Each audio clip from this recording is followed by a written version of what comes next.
Finally, no more baggage. Starting today, I'm living with my parents at my place. As soon as my parents passed away, my husband, Matthew, who had our family home demolished, spat this out to me, who stood dumbfounded in front of where our home used to be. What are you talking about? Have you lost your mind? Come to our house quickly with the inheritance. I couldn't help but burst into laughter at his words. I see. So that's what this was about. What? Why are you laughing? Don't you guys know? Know what? Matthew, along with his parents, John and Elizabeth, looked at me, puzzled by my laughter. I then told the three of them the truth. My name is Michelle Naxon. I was born the eldest daughter to my parents, who were typical office workers. I have one brother. We were a very ordinary family. At 29, I married Matthew, and we had 2 kids. While working, I struggled with raising children, and before I knew it, I was already 55. My son, Sean, and daughter, Ava, had grown up and become respectable working adults. Now, they each live alone and seem to be struggling with their new jobs. It's time for me and my husband to slow down. It's been an ordinary life, but a happy one. I always thought we'd continue to age like this. But that ordinary life changed completely one winter's day. My father was suddenly taken from us in an accident. He was only 72. The whole family was engulfed in grief. It affected especially my mother, Susan, who was so depressed she couldn't eat. Mom, I feel you, but you have to eat. I kept telling her that. I know, but I just don't have the appetite. I feel tightness in my chest. Michael and I thought it was just her grief. But within half a month, she rapidly lost weight. Worried, I took her to the hospital. Cancer. I was shocked when the doctor diagnosed her. It was too advanced for surgery, and she had about a year left. I hadn't even begun to repay my parents for all they'd done for me. And now, just after losing my father, my mother too, I was more devastated than ever. But I couldn't afford to wallow in sorrow. Michael lived too far to help. So it was up to me. I immediately told Matthew that I wanted to live with my mother. She shouldn't be alone, both emotionally and physically, in her condition. But Matthew's reaction was not what I expected. What? We just finished dealing with one funeral. And now I have to be bothered with your mother too? He sighed in annoyance. Don't talk like that. Can't you just drive her to the hospital? Why do we have to live with her? She'll feel lonely. If it's too much, maybe I can just stay with her at her place for a while. I suggested that to him. Then Matthew snapped. What? And who's gonna cook for me then? I'll still come over to cook. What about cleaning? Laundry? Who's going to take care of that? I fell silent. I wanted to do everything I could, but I couldn't be in 2 places at once. If someone said that wanting to help and nurse my mother was just my selfishness, I couldn't argue back. I'm sure Mom would insist on not being a bother, saying everything should stay as it is. but I just really wanted to care for my mother no matter what. Fine, but I'm not helping with anything. Matthew said that reluctantly to me, who had fallen silent. He finally gave in, though grudgingly. Thank you, and I'm sorry. Though it was tough, at least he agreed to my wish. I replied to him while suppressing my anger at his attitude. Despite some initial difficulties, Matthew and I began living with my mom at my childhood home. We originally lived in a company house provided by Matthew's employer. Matthew was an only child. His father, John, particularly wanted us to live with them eventually, so there were no plans to buy our own home. Living in the company house was convenient for work and wasn't a big financial burden, costing about $300 a month in rent. But moving to my childhood home meant no more rent payments and more space. I thought moving in wasn't all bad for Matthew. He stayed true to his word and didn't help with anything, but for me, it was great to live with my mom.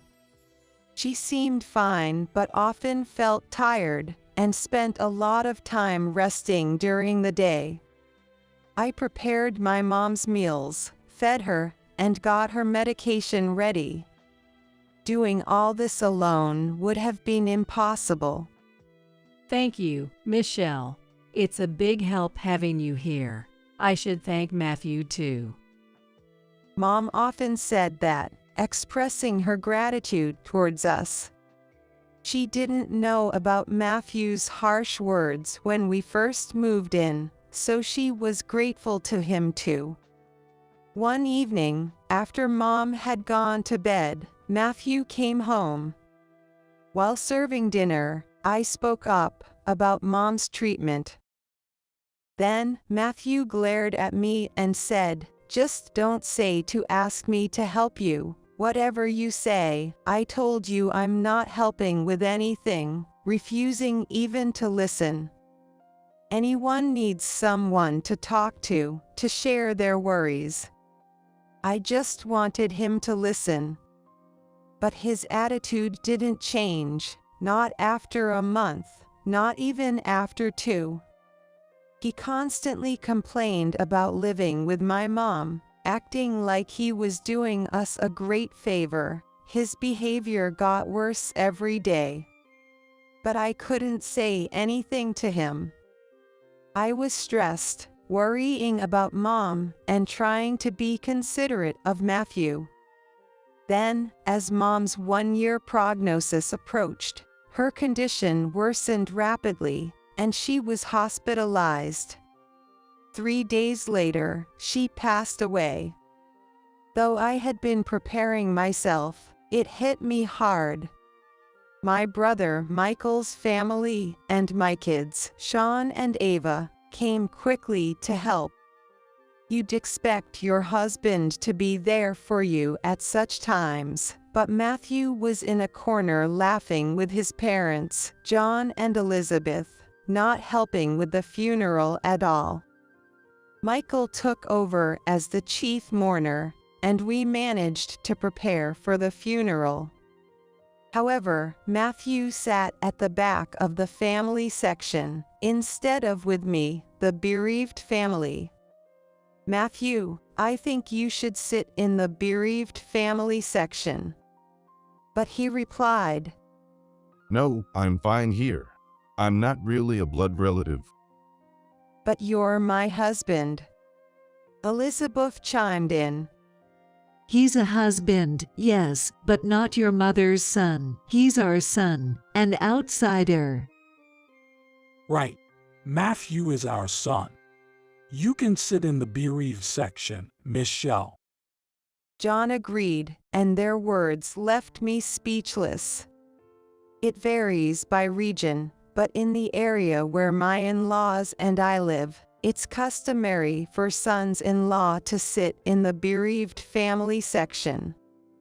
As expected, Matthew was nowhere to be seen in the family section at the funeral, leading to whispered speculations among distant relatives. Did they get divorced? I could hear them murmuring to each other. It was a talk that should not have happened if Matthew had just sat beside me. Despite my disappointment with Matthew, we managed to send Mom off properly. After the funeral, we returned to my childhood home with Michael's family, my kids, Matthew, and his parents. Thank you, John and Elizabeth, for coming during this busy time, I said to my in-laws while serving them tea. They laughed and replied, Really, it's been tough. First your dad passed away, and now your mom. We've been hit hard with funeral expenses. But at least that's over now. I was stunned by their words. What did they mean by that? I couldn't believe they would say something like that. I forced a smile and excused myself from the room. Then, I overheard Matthew talking with his parents in the background. It must have been hard for you, Matthew, living with someone who's not family. Yeah, dealing with Michelle's whims was tough. You shouldn't always give in to your wife. It's okay to say no if you don't like something. You're a married couple, after all. I clenched my fists in frustration. The sound of their laughter and carefree conversation was unbearable, but this wasn't new. John and Elizabeth had always been insensitive and rude. When I married Matthew, Elizabeth had said, "Couldn't you find someone prettier? I can't expect much from the grandkids' looks now." John had added, "They say beauty bores after 3 days. With Michelle, you won't even get the chance to get bored in the first place." And Matthew just laughed along with them, saying that's funny. Such disrespectful behavior from them wasn't surprising anymore. I felt something snap inside me. Reflecting back, neither Matthew nor his parents had ever shown concern for me, not during my father's funeral, and not now. Instead, they mocked and belittled me. I felt guilty for forcing Matthew into this living situation, but I started questioning his behavior as a person. I had wanted to focus solely on my mother, yet I had been overly considerate of him. I realized there was no need for me to feel so guilty towards him, especially since he never stood by my side. Behind my growing anger, they were still laughing and chatting. If Michael's family or my kids had heard them, they would have been upset, but thankfully, they were in the kitchen. I was relieved that I was the only one who heard their conversation in the other room. As I thought about all this, I could still hear Elizabeth's voice continuing in the background. Michelle, Startled, I responded. can I take this?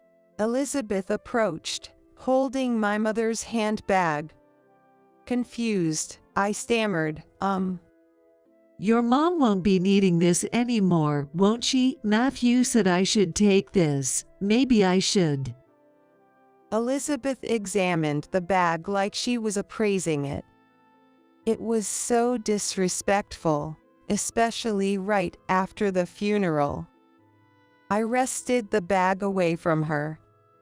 "No, you can't." Excuse me. Her eyes flashed with anger. Not so much at losing the bag, but at my defiance against her. Still, I stood my ground. I'm not ready to sort through my mother's belongings yet. We'll divide them among the family later. Elizabeth turned bright red with rage. What do you mean? Are you saying I'm not family?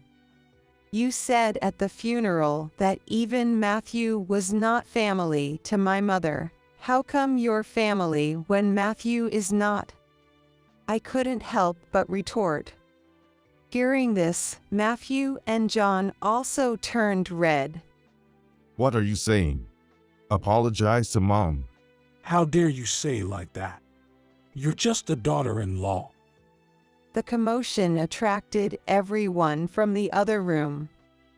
I can't believe I'm called a stranger after sticking around for the funeral and burial, despite being busy. Dad, let's go home. Elizabeth shouted at me in front of everyone and left our house. Strangely, Matthew, too, was angry and left with his parents. What happened? Did you really call Elizabeth a stranger? Everyone else, having only heard Elizabeth's side, asked me. Taken out of context, it must have sounded terrible. But I explained the situation to them. Not one person blamed me. Both Grandma and Grandpa should be more considerate. It's the same with Dad. Their family has always been like that. The kids sided with me, but I couldn't forgive those three. Matthew didn't come home for a while after that. I didn't contact him either. I didn't think I should apologize, nor did I feel I could forgive him. But I knew things couldn't stay that way forever. Then, one day, Matthew came home. Welcome back. Seeing his face reignited my anger, but I suppressed it and greeted him. Then he said, It's been tough, hasn't it? His brusque words, but his attempt at showing concern, surprised me. Why don't you take the kids and go on a trip? It'll be a good change of scenery. Then he handed me travel vouchers. I was speechless. Tears started to flow. Maybe the kids had put him up to it. But I was happy he went along with it. I immediately contacted the kids to plan the trip. Dad did. That's unusual. They were surprised by my proposal. So it seemed like it really was Matthew's gift. Maybe Dad feels bad about it. I said that while laughing. And I gratefully accepted the travel vouchers from Matthew. Well then, I'm off. All right. Take your time. While you're at it, stay over at the kids' places. What? I can't be gone that long. It's fine. I'm gonna relax at my parents' place. So don't worry about me. He replied me while sending me off. Ava happily welcomed the idea of my visit. So before the trip, I visited both Ava and Sean's homes. Since I couldn't visit them while caring for Mom, I helped out a bit by making some meals and freezing them. Mom, you're supposed to be relaxing, not working. But thanks, this really helps. They both said that, delighted to have my cooking at home. It was all thanks to Matthew's suggestion. And finally, the much-awaited beach resort vacation came. I spent a relaxing time at the beach with my kids. It seemed to heal the fatigue from caregiving and the sorrow of losing my parents. I ended up being away for nearly a week, but the kids returned to their homes with bright smiles. It was fun. We should thank Dad once in a while. True, once in a while. But I wonder if he's up to something. Ava joked, laughing. Don't say that. Dad did think about us in his way. I replied her while laughing too. Thinking of sharing memories with Matthew and looking forward to a happy life ahead as a couple, I headed home. However, upon arriving home, I was shocked. What? The house. I looked around in disbelief. Although I was at the familiar place, the family home was gone. Suddenly, Matthew appeared out of nowhere. He was followed by John and Elizabeth. Seeing me standing there in shock, they all smirked and laughed. "Matthew, what's going on?" I demanded an explanation. With the same creepy smile as his parents, Matthew said, Finally, no more burden. From today, we're living with my parents. "What are you talking about?" I replied coldly. He then said, Have you lost your mind? I've demolished your family home. Come to our place quickly with your inheritance. Whatever you inherited is Matthew's now. I realized then. The house's disappearance was Matthew's doing, and it was all for the inheritance. What a betrayal it was, especially after I had come home thinking about our future together. I was filled with frustration and sadness. But I wouldn't let Matthew have his way. Not a chance, I thought. I burst out laughing at the three smirking faces. Confused by my laughter, John and Matthew wore puzzled expressions. What? Why are you laughing? What a weird woman. Has she gone mad? Elizabeth remarked, looking at me as if I was something bizarre. Facing the three, I said, "You guys don't know." What are you talking about? Matthew asked. "I didn't even inherit a single penny, so there's no inheritance." I laughed again after finishing my sentence. They must have mistaken the inheritance for wealth. Their misguided assumptions and actions were so ridiculous that I couldn't stop laughing. What do you mean? Explain yourself. Matthew demanded. But I remained silent. I saw no need to explain anything to them. Before that, I won't live with anyone else. If you want to live together with your parents, feel free to do it yourself. Ignoring Matthew's question, I rejected his initial suggestion outright, causing my mother-in-law to burst into anger. How can you help out at your parents' house but not with ours? You know there were circumstances for that, right? I moved in to help out, didn't I? I told you that you didn't need to live with me, but you chose to move in because you didn't want to do housework, remember? Faced with my retorts, Matthew and Elizabeth bit their lips in frustration. And how dare you demolish our family home without permission? There's a right and a wrong way to do things. I shouted at the three of them right there and then. And I left the scene. Behind me, I heard Matthew's voice calling, "Where are you going?" But I didn't look back. I had to find a place to sleep that night, and I really didn't want to see Matthew's face. I immediately consulted a lawyer. Demolishing a house can't be that easy. The house was still in my mother's name. I was wondering who did the demolition when an unbelievable truth came to light. Matthew and John had demolished it themselves. John, who worked in demolition, had called in favors from friends and even rented heavy machinery, They were thoroughly prepared. Moreover, they had given me a travel voucher just to get me out of the house.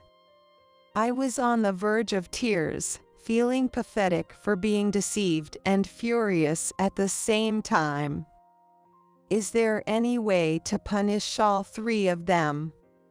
I asked my lawyer through tears. He smiled kindly and said, Matthew can be charged with property destruction for demolishing the house that was in your mother's name, and you can claim damages.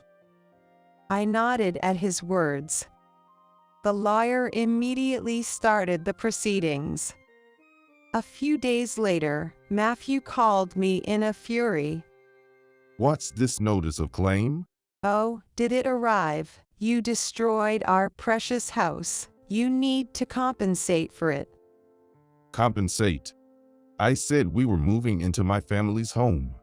We demolished a house nobody was going to live in. You should be thanking us, not asking for compensation. Get your inheritance and come back to our place. Matthew said arrogantly.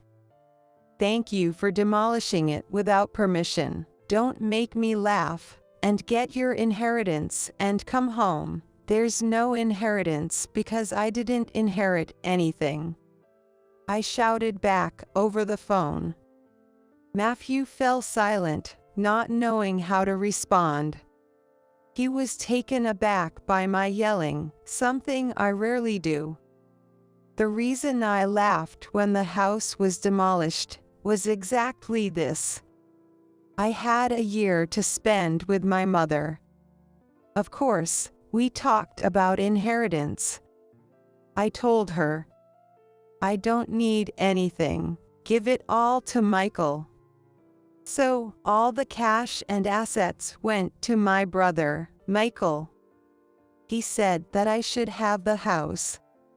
He lived far away and couldn't manage it. If I didn't live there, it could be rented out. That's why I was supposed to inherit the house. Anyway, either you and John restore our family home to its original state, or pay the amount stated in the claim. That amount? I'm considering a settlement, but if you can't pay, I'll file a report and sue you.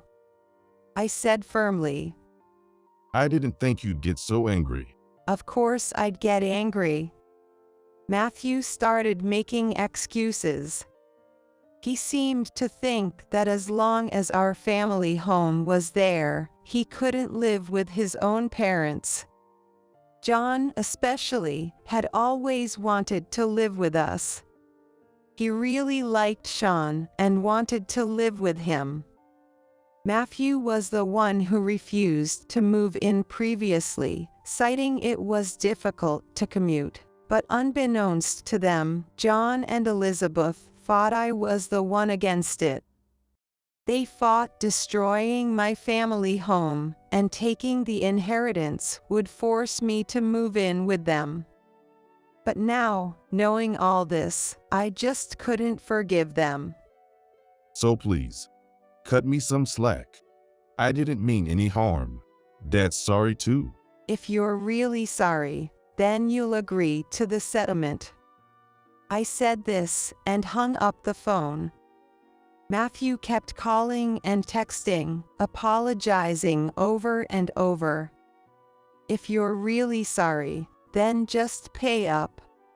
I pushed him away. I knew my childhood home couldn't be brought back, but this was the only way I could deal with my feelings. Afterward, I stayed at Ava's house. Michael's family and even my kids knew about everything. Despite his anger about our house being destroyed, Michael said, I won't interfere, but I'll help if you need it. Do what you think is best, Michelle. Everyone condemned Matthew's actions and supported me. A month passed without any compensation or damages paid. I didn't hear anything from Matthew during this time. I couldn't impose on Ava forever. I wanted to get the money and at least sort out a place for me to live. But contrary to my wishes, something unbelievable happened. It all started with a casual comment from Ava. Hey, this apron looks like Grandma's. Ava showed me her smartphone screen as she muttered this. Looking at the screen, my eyes widened in shock. It was a listing on a flea market app. The apron she pointed out was the one I had made for my mom, a one-of-a-kind item. What do you mean? This is Grandma's apron. I made it, so I know it. What? Ava quickly started checking other listings. The seller seemed to be new, with no transactions or ratings let. There were about 30 items listed, and to my shock, all belonged to my mother. I immediately realized it was Matthew's doing. He was the only one who could have taken these things from our demolished home. I called him right away. What's this about the app? App. Matthew replied, sounding annoyed. Thinking he was playing dumb, I was furious. Don't play dumb. You're selling Mom's stuff without permission. Take down those listings right now. But Matthew sounded panicked. What? No, it's not me. Who else could it be? I'm coming over to get everything back. I hung up and headed to my in-laws' house with Ava. Where are Mom's belongings? As soon as we arrived at my in-laws' house, I called out for Matthew. Confronting him right at the entrance, we faced each other. I don't know anything about it. Tell the truth, Dad. Ava joined in, supporting me. Matthew was flustered. Just then, John and Elizabeth appeared, realizing we were there. So, Ava, you're here. Elizabeth smiled happily upon seeing Ava. But Ava, clearly angry, confronted her. Grandma, tell Dad to tell the truth. The truth. It looks like Dad is selling the stuff Grandma left behind when she passed away recently. Elizabeth burst out laughing at Ava's words. Matthew looked troubled and kept repeating, "It's really not me." Then Elizabeth said loudly, Matthew's selling them. It can't be. But Because I'm the one selling them. Hearing those words, I felt a chill run through me. Matthew must have known. He looked at Elizabeth with a face that screamed, "This is bad." Despite Ava's shocked expression, Elizabeth remained cheerfully oblivious. What do you mean?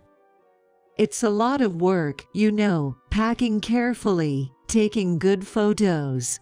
Elizabeth talked about the app as if selling stolen items was a fun hobby. I had to restrain myself from lashing out. cancel the listings. Those aren't yours to sell. Ava, red-faced and teary, pleaded with Elizabeth. But Elizabeth seemed annoyed. What's the big deal? I found a fun hobby. I use what I can and sell the rest for a little extra cash. It's good for preventing dementia too.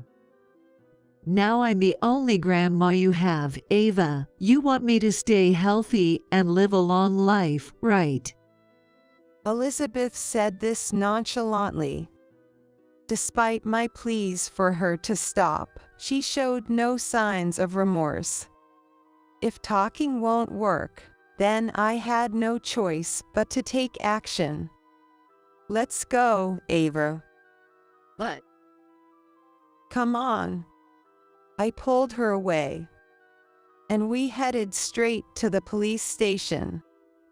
I hadn't planned to report the house demolition, but theft was a different story. I explained everything to the police, including the unauthorized sale of my mom's belongings. They acted quickly, and the app suspended Elizabeth's account. The items wouldn't be sold anymore. Finally, some relief. On the way back from the police station, I called Matthew. I had your mom's account stopped. You knew about it, right? That makes you an accomplice. No, Also, I've filed a report with the police. Please cooperate with the investigation. Matthew became frantic at my words. What? We're family, aren't we? Please withdraw it. Family, I haven't seen a dime of the damages or compensation for our demolished house. There's no sign of remorse from you. Matthew was at a loss for words against my anger. But I wasn't heartless. Despite everything, I did have a history with Matthew. With a sigh, I continued. I'll wait for the money, but I won't forgive the theft. Everything must be returned. And John, he looked quite ill. Has he been to the doctor?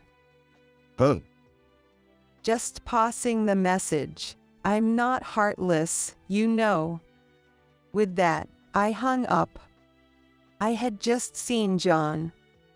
He was so thin, it was hard to believe it had only been a couple of months since we last met. He barely spoke, and his complexion was beyond pale, almost ghastly. It was obvious that he was not in good health. But they probably hadn't noticed. Elizabeth, trying to sell stolen goods nonchalantly, and Matthew, who only acted tough in front of me. That mother and son duo seemed to lack any concern for others. The next day, I received a call from John. I thought it might be a word of gratitude, but it turned out to be the complete opposite. The call was a reprimand. Why are you treating me like I'm sick?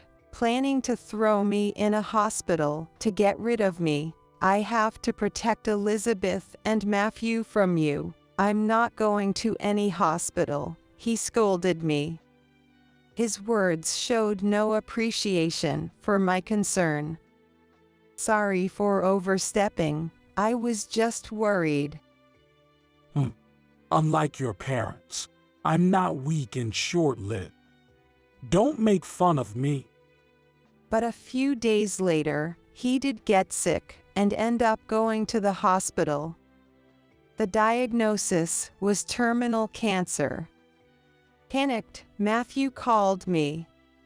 Dad's got terminal cancer. What am I going to do? But I just snorted. That's not my problem. Remember what he said when I suggested going to the hospital. I'm not weak and short-lived like your parents. You're on your own. How can you be so heartless?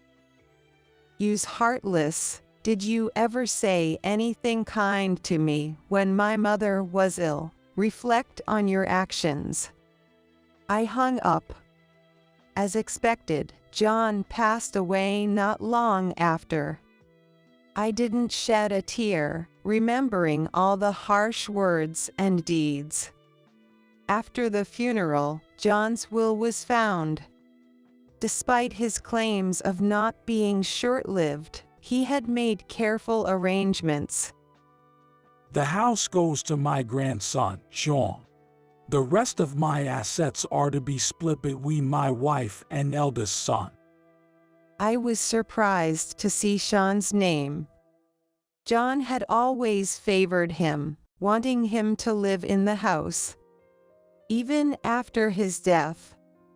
For Sean, it was an unexpected inheritance. Disown it, you don't need that house. I told Sean, but he was actually pleased to inherit it. It brought him no financial benefit.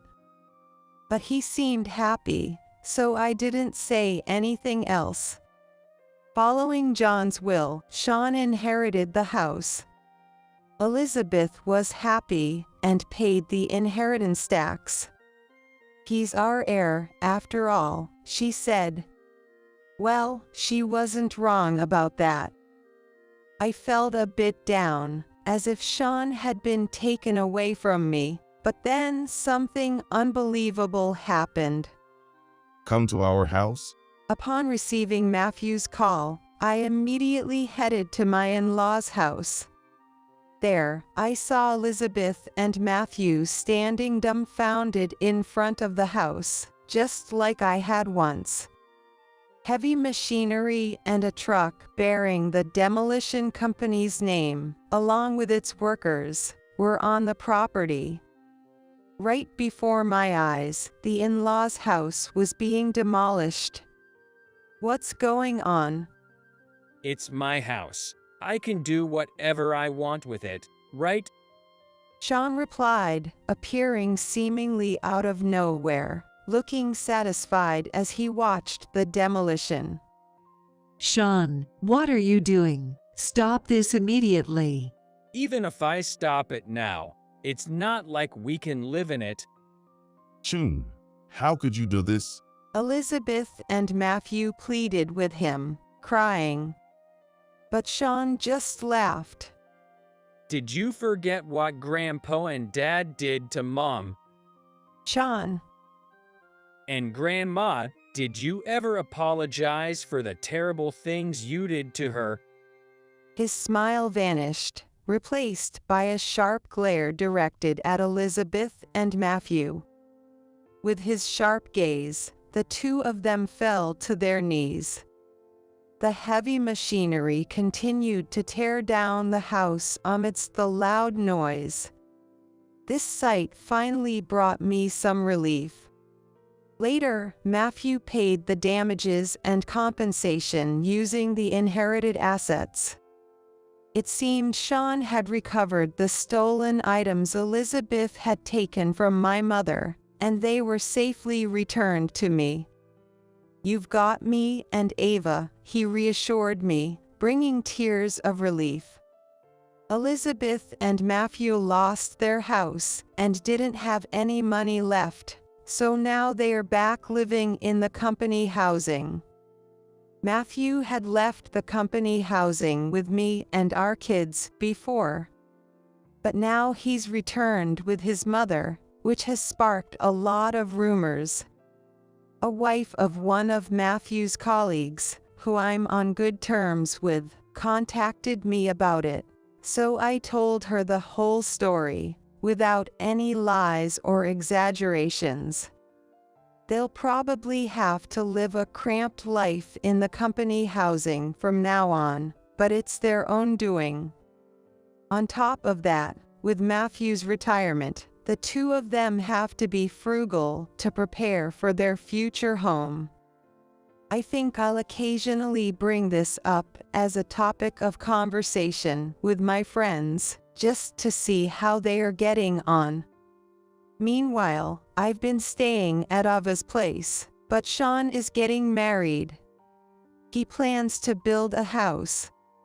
I was happy to hear that the land where the old house stood sold for a decent amount. It turns out that house was useful after all.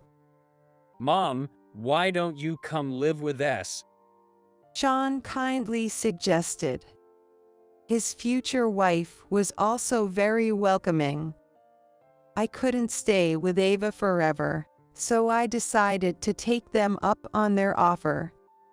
I'm determined not to become a mother-in-law like Elizabeth, and look forward to living happily with my new family. I'm remarrying this woman. My ex-husband, Tyson, announced it. Just 3 days after our divorce, he deliberately brought his new partner to wait at my parents' house to tell me. He probably wanted to see my frustrated face. His eyes sparkled with triumph as he bragged. As you can see, she's incredibly beautiful. She's kind, gentle, and comes from a prestigious family. Her dad's a CEO. She's the perfect wife. Despite not caring about my Tyson's new partner, I was curious about the woman who came all the way to his ex-wife's parents' house. When I glanced at her, she lifted her hat slightly, and our eyes met perfectly. Recognizing her face, I was momentarily stunned, but then burst into laughter. I'm Mylene Standish, a 40-year-old working in IT. My husband, Tyson, is also my age. Tyson and I have been inseparable since high school. We were in the same class in our senior year. Tyson was always the cheerful one, taking on some role in every school festival or sports day, and even served as the captain of the soccer team, making him popular among both boys and girls. In contrast, I was shy, not the type to volunteer for events, and preferred reading books. Despite our differences, we ended up attending the same college and even had the same major. He bombarded me with questions when he recognized me. "You're Standish, right? We're in the same college. Do we live close? What's your major? Have you made any friends?" Overwhelmed by him, I was initially silent, but Tyson kept talking to me, and gradually I opened up. Tyson has always been a bit clueless. For instance, he once said, "I got scouted. I'm thinking of joining their agency." When I looked at the business card he was holding, I found it from a dubious agency, and I asked, "Are you sure about this? I can't find anything about this agency online." To which he replied, "It's fine, but they're asking for a $5,000 membership fee, and I'm kind of strapped for cash." He was nearly caught in a clear scam. Being the responsible one, I couldn't leave him alone and ended up taking care of him, which led him to say, "I can't live without the reliable Mylene." And I felt the same about not being able to leave him alone, so we started dating. Once we began dating, I found his enthusiasm endearing, even if it sometimes missed the mark. Maybe it tickled my maternal instincts. We both graduated from college and found jobs at different companies.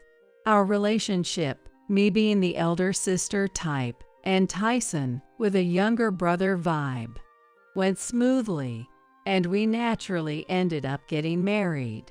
We were happy. Tyson worked hard, helped around the house, and we got along well. Then came exciting news. I was pregnant. I hoped Tyson would become a bit more dependable and masculine with the pregnancy, but his attitude remained unchanged. Is dinner ready yet? "I'm feeling a bit nauseous today. Can we just order delivery?" Delivery? Just wait until you feel better and make us something to eat. His lack of consideration for me, a pregnant woman, was apparent. And as my belly grew, his tactless comments like, "You've really put on weight. Huh, you look like a sumo wrestler," were frequent. Despite my irritation, I focused on not stressing for our child's sake, taking breaks at my parents' house when needed. After overcoming the pregnancy, I gave birth to a girl, whom we named Tessa. The first year of parenting was filled with challenges and unknowns, but spending time with Tessa and Tyson was blissful. A year after Tessa was born, I returned to work. Initially, I worked full-time, but balancing work and parenting was harder than I expected, both physically and mentally. Eventually, after discussing it with Tyson and my colleagues, I switched to part-time. With my shift to part-time, Tyson's irresponsibility only worsened. "Isn't the bath ready?" "You can at least prepare the bath yourself. What's the big deal? You're working reduced hours now, right? Got some free time on your hands? Or when I was preparing dinner and Tessa suddenly started crying, I'd say, "Hey, Tyson, I can't step away from the stove right now. Can you check on Tessa? Maybe change her diaper too." And he'd reply, "What? No way, I can't change diapers. It's gonna make my nose go crazy." The days of solo parenting were tough, but I had gotten used to it. And before I knew it, 8 years had passed. Tessa was now 8 years old and didn't need as much attention, so I was looking forward to focusing more on my work. Just when I thought we were getting to a good place, Tyson suddenly said, "I'm quitting my job." What? Just when Tessa has been growing up and we're about to get our lives back on track. "You're doing what now?" I want to aim higher. I can't stand the thought of being an ordinary office worker forever, he said. Tyson sometimes behaves so bizarre that it shocks those around us, and I've taken to calling these instances his episodes. Was his sudden decision to quit his job just another one of his usual odd episodes? I watched and waited, thinking it would pass, but his desire to change jobs didn't fade. Finally, without consulting me, he announced, "I found a new job, so I quit my old one. I start in 2 days." I was ready to intervene if it sounded like another sketchy venture, but the company seemed legitimate upon investigation, so I was relieved. However, after joining a new company, his episodes have escalated even further. The CEO of this company is in his 30s, young and ambitious. "I'll take his place someday, or I'm gonna be a CEO. You should respect me." Tessa and I were dumbfounded by his behavior. It would have been tolerable if it stopped there, but his comments and attitude towards me became increasingly worse. You know, you've really aged. The young ones at the office are all so cute and fresh. "Excuse me? You're getting older too, you know. Everyone ages. It's natural." Yeah, but you could at least try to keep up appearances. Look at this woman, for example. She has 2 kids, and yet look at her beauty. He was showing me pictures of a popular Instagrammer. Comparing me to her was just ridiculous.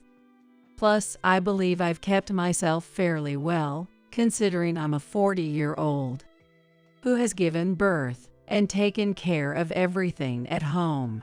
And here he is, chasing after younger, cuter girls. It was infuriating. As time went on, Tyson began working late more frequently, rarely coming home on time. "You've been coming home late a lot lately." Really? It's, the usual time. No, it was definitely later. And for some reason, it was always after 10 p.m. on Tuesdays and Fridays. Why is it always late on Tuesdays and Fridays? He'd suddenly start talking fast. "It's, the project. There are meetings for the project only on Tuesdays and Fridays." "What? You don't believe me?" He seemed quite flustered. "Okay, got it," I replied, and he looked visibly relieved. Suspicious. It's always been this way since we were dating. Whenever he lied or felt guilty about something, he'd talk fast and get angry. His behavior was a dead giveaway. With that in mind, I took action. While he was in the shower, I checked his smartphone. I had a hunch about his password. He'd mentioned before that he uses 4,649 for everything. It seems to have a special meaning for Tyson. Typically Tyson. Sure enough, 4,649 unlocked his phone. I knew it. Inside, I found a trove of evidence of his affair. Messages like, "Are you free this Friday?" Can't wait to see you." Is your wife okay with you meeting me so often? She's clueless. Totally fine. Such content was found. Additionally, the camera folder was filled with numerous affectionate photos of the two of them. The person appeared to be a colleague at the company. Trembling with anger, I transferred all the evidence to my phone. Armed with ample proof, I finally confronted Tyson and demanded a divorce. At first, he was quite shaken and kept denying it, but when I showed him the evidence, Tyson turned pale and couldn't find a way out. I'm sorry. Please, let's not get a divorce. You became cold and cheated because you wanted a divorce, didn't you? No, it's not like that. It was just a moment of weakness. I don't want to lose you or Tessa.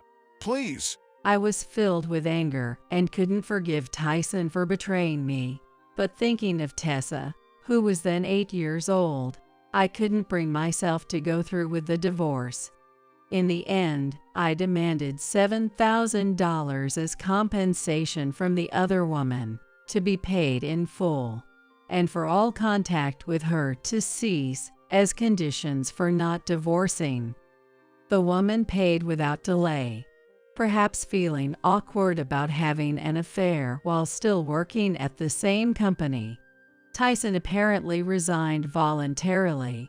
Tyson seemed genuinely remorseful for about 6 months, but a year later, he was back to berating me as before. Despite being cheated on and constantly berated, I couldn't forgive him, and my feelings for him completely cooled. Yet, we didn't divorce because of Tessa. Tyson seemed to genuinely care for her. He always refused whenever I brought up divorce. But a week ago, Tyson brought it up himself. I want a divorce. What? I've made up my mind.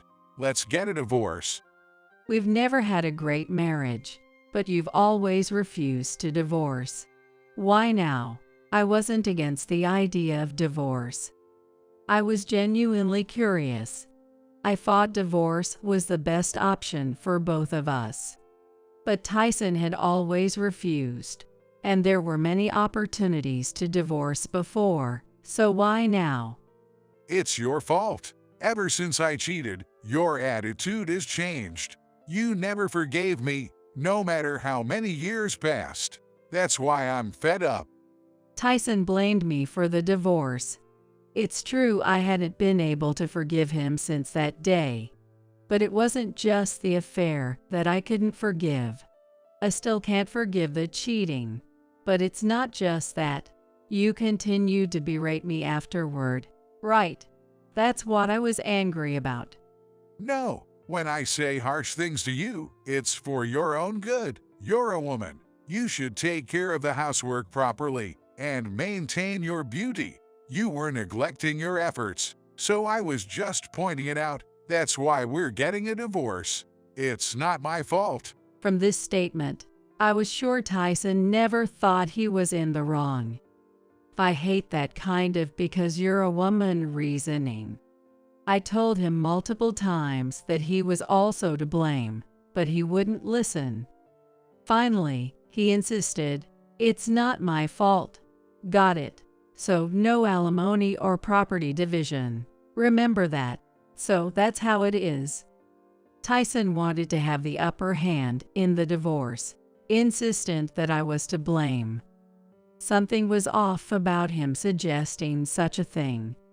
I immediately suspected another affair. Tyson was predictable. Just like before, he started talking fast and getting irritated.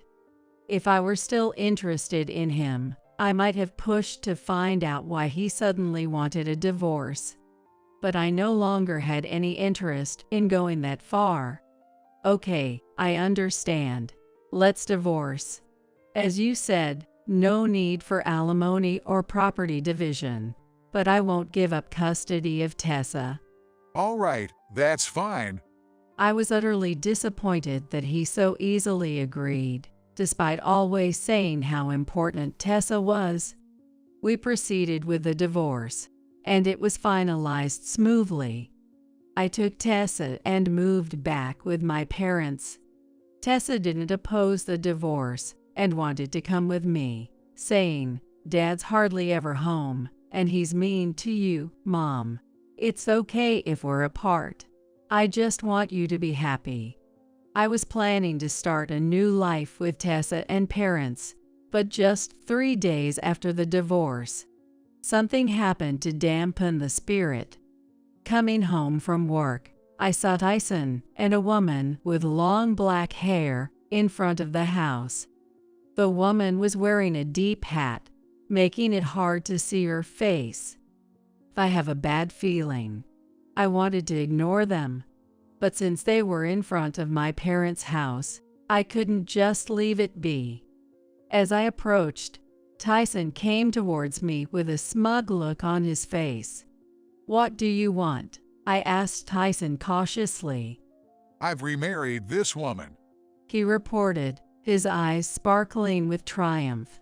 Remarried just 3 days after our divorce. His marriage must have overlapped with ours. And to come all the way here just to boast about it. What kind of nerve does he have? Thinking his strange episodes had begun again made me feel disgusted. I tried to show my disgust openly, but Tyson, caught up in his own story, seemed oblivious to my reaction and started babbling about his new wife without anyone asking. "As you can see, she's incredibly beautiful, kind, gentle, and her father is a CEO, making her a real catch with a prestigious background. She's the perfect wife," he bragged. I couldn't care less about Tyson's new wife, but I was curious about the woman who had followed him all the way to his ex-wife's parents' house. When she slightly lifted her deep hat, our eyes met perfectly. I was surprised to recognize. As the woman saw my face, it turned pale, and I couldn't help but burst into laughter. "Stop it, this is too funny." "What's so funny?" "Because I know her very well. The easy mark you mentioned was Tyson all along." Tyson, oblivious, remarked, "An easy mark? What? You two know each other? Small world, huh?" However, the woman, upon seeing me, tried to escape. Tyson, I'm feeling a bit sick. Can we go home now?" Seemingly desperate to leave, the woman, Alice, tried to persuade Tyson to leave, but he was not budging. "Alice, what's wrong all of a sudden? I had no idea you knew Eileen," he said, still smirking. Alice was trying to persuade Tyson, shaking his arm. "Let's stop, okay? Shouldn't we go home?" But Tyson showed no signs of leaving. "What kind of acquaintance are you?" he asked me, so I explained. Alice was a former coworker at my company, where we had worked together for about 7 years. While I explained our relationship, Alice was visibly disturbed. But Tyson remained unaware, continuing to praise how perfect she was. He claimed Alice was a 29-year-old beauty, a graduate from a prestigious university, kinder and gentler than me, skilled in cooking, and a perfect wife as a CEO's daughter. "Glad I divorced you. I seem to have all the luck. Sorry about that," Tyson said, dripping with sarcasm. "Well, she sounds wonderful," I responded, trying to sound supportive, but I couldn't help smirking. Tyson grew frustrated at my continued amusement rather than showing jealousy or tears. "What are you smirking at this whole time? Get angry, cry, or is it because my new wife is just too perfect for words?" Thought I see. He must have wanted to flaunt his new spouse to see me upset. But I felt neither envy or regret. I had no feelings left for Tyson, and who he remarries couldn't matter less to me. The fact that his new wife was Alice was just hilariously ironic. I decided it was time to reveal Alice's true nature to Tyson. Sorry. I just couldn't believe you'd marry Alice. I bet Alice was famous at your company for being a beauty and a high achiever, right? No wonder you're shocked that such a perfect woman would marry me. Yes, she was quite famous, indeed. Alice glared at me like a demon and sent a look that screamed, "Don't say anything unnecessary, Alice. You mentioned having an affair with a married man before you left the company. And it turns out that man was Tyson. What a surprise."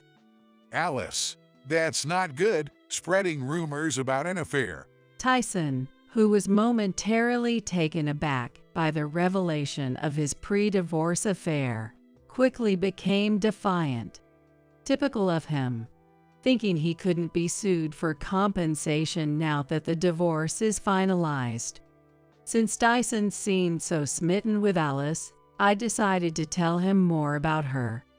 Alice got promoted quickly at the company, probably because of her special relationship with the CEO. Hey, wait a minute. When was it? You loudly said during lunch break that all men are just wallets to you, and it's easy to hook them by selling your body. What? Eventually, you were fooling around with the bosses, offering promotions or asking for money, right? You were famously known as the bitch among the employees for that reason. That's a lie. You've got the wrong person. Oh, but getting involved with the CEO was a bad move, right? His wife found out about the affair, and you got sued for a hefty sum in compensation. Eventually, you got fired from the company by the CEO's wife's decision, right? Stop it. Don't keep lying. No, Tyson, dear, she just loves to lie. She's probably just jealous of us being a perfect match and making up stories. Alice was desperately trying to convince Tyson. So you're saying this is a lie even after seeing this? I said, showing them a photo on my smartphone. It was a video of Alice drunk at a company year-end party karaoke session. All men are just wallets. Wallets. Just buy some deli food, plate it, and they'll praise you as a great cook with their stupid taste buds. Strip a little and they immediately open their wallets. I might even pay off my debt with this. Alice is seen holding a microphone, clearly enjoying herself. Where's the gentle nature in that? Alice, all the meals you've been making, they were all deli food. And what's this about debt? What do you mean? Yes, Alice had significant debt incurred from paying off compensation for her numerous affairs with married men. Panicked Tyson demanded explanations, but Alice fell silent. Oh, and Alice isn't 29, by the way. She's 2 years younger than me, so she's 38. Alice had also lied about her age. She does look younger, thanks to the money from men spent on Botox and cosmetic surgeries, but claiming to be 29 was a stretch. Tyson's lack of judgment in women is truly laughable. Oh, and she's not a CEO's daughter. Her dad works in a factory. So that's why you were so adamant about not meeting your family. It was all lies. Alice, was there anything true in what you told me? Tyson, red-faced with anger, lashed out at Alice. I'm sorry. It's astounding how much she lied. Tyson's obliviousness to all these lies is bewildering. That's just like him, judging solely by appearances without considering the substance. He's that kind of person. Realizing that the perfect Alice was built on lies shocked him. Moreover, Alice and Tyson met half a year ago, with Alice bragging about finding an easy mark despite being married. They met at a social dining bar, and Tyson, despite being married, frequented such places. Alice targeted Tyson after he boasted about working at a major company with a good salary. Hearing this, Alice targeted Tyson, thinking he was an easy mark. Despite seeing the ring on his left ring finger and knowing he was married, she probably thought Tyson's money could pay off her debts. Before we knew it, Tyson started saying he wanted to divorce his wife and remarry Alice, thinking he wouldn't have to pay alimony if they divorced soon, and that his income would be enough for both of them to live on. That's probably why he decided to marry her. Tyson must have also decided to leave Tessa, whom he supposedly cherished, thinking he could remarry young Alice and have more children together. Watching Alice apologize with contempt, Tyson exclaimed, "No matter how much I think about it, it's impossible. After being lied to so much, it's just impossible. Who is he to talk to?" Alice wasn't the only one lying. "Tyson, you don't actually work at a major corporation, do you? Claiming you earn a good salary. That's rich coming from you. You earn less than I do." That's... Tyson couldn't hide his dismay. Knowing Tyson's lie, Alice was furious. What? I married you thinking you were rich. What a terrible draw. She confronted Tyson with a forceful voice and pushed him. Ouch! Tyson was stunned and shaken by the transformed Alice. Tyson loved Alice, thinking she was young, beautiful, good at cooking, and a CEO's daughter. Alice loved Tyson, thinking he was wealthy. All their lies were exposed, and their relationship seemed to have collapsed. Thinking I was married to such a terrible man made me loathe myself, but at the same time, I was glad I divorced him. The two liars were perfect for each other. I told them I would be filing for compensation and went inside, only for Tyson to foolishly claim, "We're already divorced, so you can't claim alimony." I don't even want to explain, but you can claim compensation within 3 years of acknowledging the infidelity during the marriage. You might want to look that up yourself. And if you hadn't come to tell me all this, I might never have realized you were unfaithful. Thanks for so kindly informing me. Hearing this, their faces turned bright red. We'll discuss further matters through my lawyer. I finally managed to go inside. Later, they were taken to the station by the police after neighbors complained about their loud argument in front of the house. Thanks to my lawyer, I managed to receive compensation from them. The cash-strapped couple had to borrow money to pay me in a lump sum. Knowing I could finally cut ties with such despicable people filled me with joy. Later heard from a coworker that Tyson had filed for divorce from Alice, incurring more debt for the divorce mediation fees.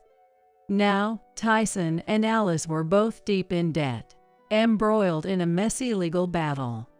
As for me, I vowed to find happiness for the sake of Tessa.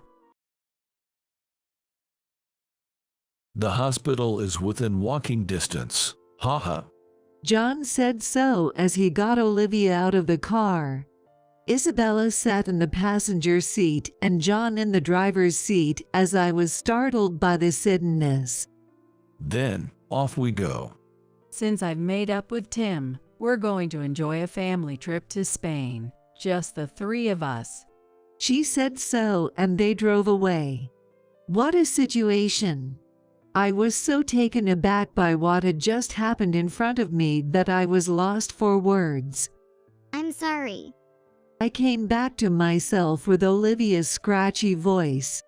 At that point, nothing else mattered, and I immediately called a cab to take Olivia to the hospital. That was all I could focus on. And it was anger that I would never forgive. At that moment, John and his parents surely never imagined I would take such bold action.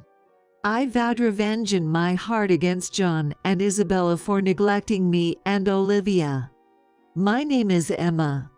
I am 42 years old and work as a nurse. My husband, John, is 45, just a regular office worker. Our daughter, Olivia, is a quiet child who just turned 10 and loves reading by herself at home or during school breaks. Due to my job, I hardly had male friends, and I never even went to mixers because I was focused on my career. Then, just after I turned 30, my friend insisted on going to a singles party because she was nervous about attending alone, and although I wasn't interested, I agreed to accompany her. That's where I met John. He joked about how he had lived for his work and had missed the chance to marry. I felt a strange connection to him, seeing my own situation reflected in his, and we ended up exchanging contact information.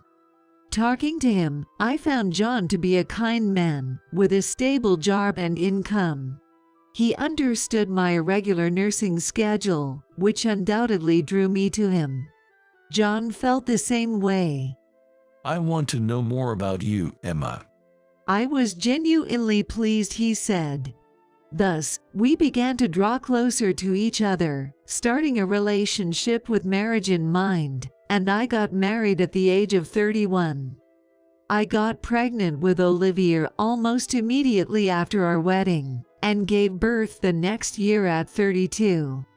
We both agreed that one child was enough, so we didn't try for more. Now, 10 years have passed. A sinister shadow was looming over me. One day, John blurted out, My mom is coming to stay with us from tomorrow. Please take care of her. His sudden declaration of cohabitation took me by surprise. What do you mean? All of a sudden, I'm not ready for her. I asked him the reason with a surprised voice. According to John, it seemed that Tim and Isabella had a fierce argument, and in the heat of the moment, Isabella had declared, I'm leaving, and started packing. Naturally, the only place for Isabella, a woman in her 60s, to go was to her only son, John. That's why he suddenly announced that she would be coming to our house the next day. Honestly, I was opposed to living with even my own parents, let alone my mill. Do we have to take her in just because she had a fight with her husband and decided to leave home? Is she ignoring our situation? Please, think it over. However, John seemed to dislike my protest, responding with annoyance. You hate living with my mom that much? I never thought you were so cold. I couldn't say how much I disliked the idea. John's face was too intimidating, and I felt overwhelmed. I swallowed the words I wanted to say, and instead glared at him. Seeing that I couldn't talk back, John looked smug and continued. Don't bother resisting from the start. Just get the room ready for Mom, will you? First off, since this place is rented, we need permission from the landlord or property management if someone else is moving in. The lease is in my name since I get a housing allowance, so naturally, I'm the one who has to handle it. Plus, we live in a 2-bedrooms apartment.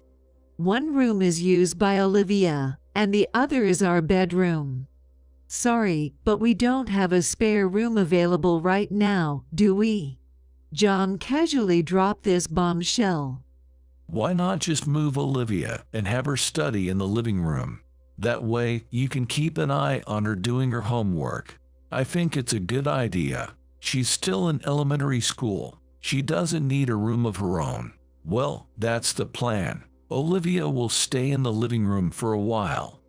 I felt dizzy hearing such an outrageous argument. How can you say something like that? Are you prioritizing your mom over your own daughter? I didn't exactly say that, but I do owe my mom for raising me. So, yeah, that's it. Despite my repeated objections, it didn't get through to John, and as soon as Olivia returned, he was told, "Your room will be used by Grandma from now on, so clean it out right now." I rushed to stop it, but she, saying it was okay, started moving her things to the living room. Watching her from behind, my heart ached, and I felt my hatred for him swelling. Lately, John hasn't been contributing to household chores or finances, and he's been coming home late. I had been putting up with it because Olivia is still only 10, but today's behavior seemed to be the last straw. The next day, as expected, in the late afternoon, Isabel arrived and immediately screamed, "What is this stump? You expect us to live here, John? Are you out of your mind? This is insane." Isabella's arrival coincided with our neighbor's return home, who looked at us curiously, prompting me to hurriedly greet them. When I contacted the property management, they said no special procedures were needed for a short-term stay, just a report was enough. So, honestly, I hoped Isabella would return home within 2 weeks, if possible. However, my hopes were dashed. First, when I saw the large suitcase Isabella brought, I was depressed, indicating she planned to stay for at least a month, which was disheartening. Isabella entered our apartment without any regard for me, looking around as if inspecting everything.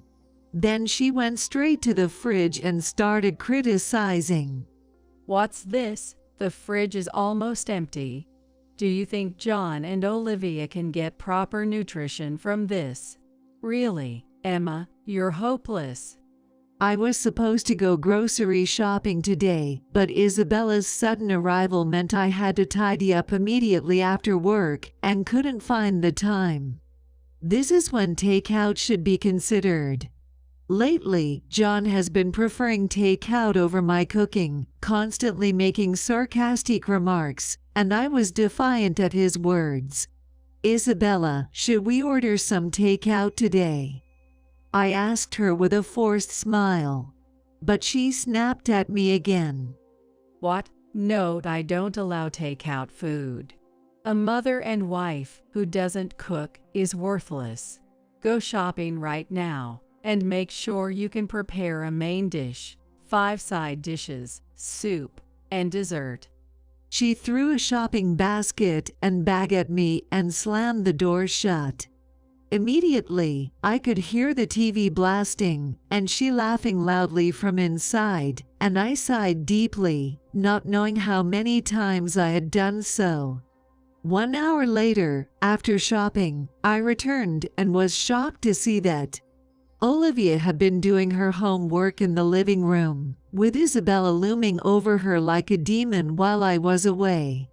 Whenever she made a mistake, Isabella would shout, "That's wrong," or "Why don't you get it? Such a bad child. Huh, I wonder who she takes after."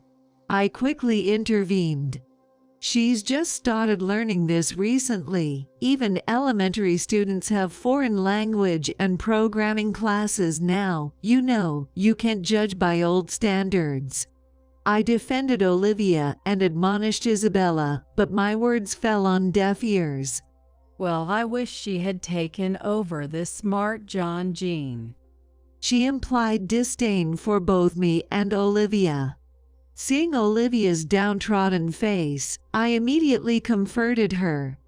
"It's okay, Olivia. You just work at your own pace." I glared fiercely at Isabella, but it didn't seem to affect her. She just got angry at my response and started to greedily eat snacks. And a week has passed since Isabella and we lived together. I was so fed up that I confronted John. "Look, I can't ignore this any longer. Do something about your mom. I can handle the snide remarks, but this is just too much for Olivia." John retorted with a look of displeasure and a sharp tone. "Why, you should be grateful she's helping around the house. Besides, it's Olivia's fault for not being able to study, right? She's the real victim here, taking after her not-so-smart mother. That really ticked me off, and I couldn't hold back any longer.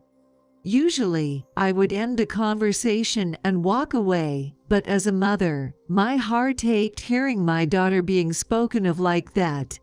And Isabella, she only acted sweet for John. When I was busy, she would come over with a big smile, saying, "Don't worry, Emma, just sit down and have some tea. I'll take care of everything." She pretended to be helpful, but in reality, she did nothing, leaving me to do all the work later. Is John blind to this reality? John, who believed that Isabella was helping me, I took my old haunting complaints out on him. So it's clear, your top priority isn't Olivia, it's Isabella. Are you okay with your daughter being criticized harshly by Isabella? I couldn't stand it even if my own mother did that. John provocatively laughed. Yeah, my mom is always right. Well, you're just a nursing school grad unlike me, a college grad. So, no wonder Olivia can't excel in studies or sports. Poor thing. At that moment, I felt something snap inside me. But thinking it childish to lash out impulsively, I replied with a laugh. All right, I get it. A month later, Olivia, who usually wakes up early even on weekends, stayed curled up in bed, so when I asked her, she complained of feeling unwell. Remembering the recent epidemic at school, I measured her temperature. It was 102 degrees Fahrenheit. I rushed to tell John, only to find him inexplicably getting ready to leave. I was puzzled, and John said as a matter of course, "Oh, I forgot to tell you, but I'm off to Spain with my dad and mom." I hadn't heard anything about this trip, but at that moment, I didn't care. We only have one car, which is mine, since John commutes by train. Ignoring John, I tried to take Olivia to the hospital, which is open even on weekends, but then John and Isabella showed up with their suitcases and dropped the bombshell. The hospital is within walking distance. John said so as he got Olivia out of the car. Isabella sat in the passenger seat and John in the driver's seat as I was startled by the suddenness. Then, off we go. We've made up with Tim, so we're going to enjoy a family trip to Spain, just the three of us. She said so, and they drove away. Stunned by the sudden events, I was brought back to reality when Olivia, with a raspy voice, said, "I'm sorry." Suddenly, nothing else mattered, and all I could think about was calling a cab immediately to take her to the hospital. And it was anger that I would never forgive. At that moment, John and his parents surely never imagined I would take such bold action. I vowed revenge in my heart against John and Isabella for neglecting me and Olivia. 2.5 hours later, my phone vibrated relentlessly with calls from John. I didn't want to answer, but ignoring it wouldn't change anything. Reluctantly, I answered the phone with a heavy sigh. Then, before I could speak, John screamed in a voice like a shriek, "Please, help me." I wondered what had happened, and it turned out he had a car accident on the way to the airport. Actually, my car is a manual transmission. John has a license for manual vehicles, but I guess he forgot how to drive one since he commutes by train. But in front of Isabella, he couldn't admit he wasn't confident driving a manual anymore. Of course, I have proper car insurance, and I made sure it covered John as a potential driver. So, there's nothing illegal about John driving. But it's his own fault he crashed since he took the car without my consent. While I was thinking this, John blurted out, "If I deal with the accident, I'll miss the flight. It's your car, so you handle it." It's all because this car is so hard to drive. It guzzles gas. What an old beat-up car. He started to complain, but it just sounded like the whining of a loser. I finally reached a point of not caring and said with a smirk, "So what? You knew my car was manual, right? You took it forcefully. The accident responsibility lies with the driver, not the owner. Hit a guardrail, didn't you? Then you'll be paying for the car repairs and the guardrail damage out of your pocket." I told him that and hung up. The phone kept ringing persistently, but I was in the hospital. Olivia had something different from the epidemic she needed further tests, and we were waiting for those results. I didn't have the luxury to deal with such selfish people. Ignoring the calls, I then heard the notification sound of an email. Checking my phone, expecting it to be another message from John, my eyebrows furrowed at the sender's name. I thought even had Isabella and Tim sided with John, but while Isabella was just sending desperate pleas for help, Tim asked, "What happened?" Finding it odd, I replied only to Tim, and discovered a surprising fact. Tim had no idea about the Spain trip and was enjoying his day with his lawn bowling friends. Then Isabella called him about the accident, asking to be picked up. She just kept saying, "Just come," without giving details, thinking it was a prank until John also reached out for help. And Tim thought me and Olivia were with them, so he was worried about me and sent me an email. "Why didn't you reply to them and only message me?" I immediately called Tim and asked, and he gave an unexpected response. "Just a hunch. Besides, we are currently separated, so the thought of dealing with her made me not want to. Did my wife cause any trouble?" Tim wasn't even aware that Isabella was staying with us, thinking she had just gotten herself into trouble due to her selfishness. I held my breath and slowly told him what had happened. "She is currently staying with us," she said, "including you. We're going to Spain for a family trip today." After I mentioned what they did to Olivia and me right before leaving, Tim fell silent. After a while, he finally spoke in a voice lower than I'd ever heard. "That's unforgivable." His voice was so low and gravelly, unlike anything I'd ever heard. It sent shivers down my spine. 30 minutes after finishing the call with him, I was finally summoned by the doctor to discuss her condition. It seems she has acute gastroenteritis. We were told she would need to stay in the hospital for a bit. Relief washed over me, but at the same time, I was consumed with guilt for the stress I had caused her. We were fortunate to get a private room. "Olivia, how are you feeling? We got a private room, so rest easy, okay?" I tried to sound cheerful when talking to her, but she looked guilty and apologized. "I'm sorry. It's my fault you had a bad time. And now my studies will be delayed. I'm so sorry. So sorry." I rushed to her side and hugged her gently. "I'm not raising you because you're good at studies, but because you're my precious child. Live your life as you are."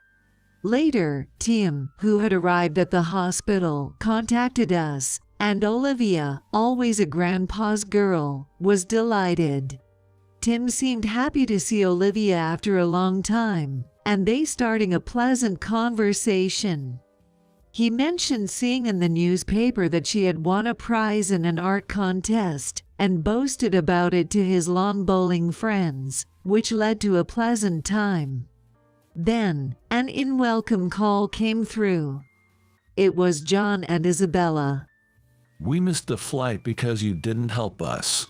We can cancel, so it's like we've lost the full amount of the trip.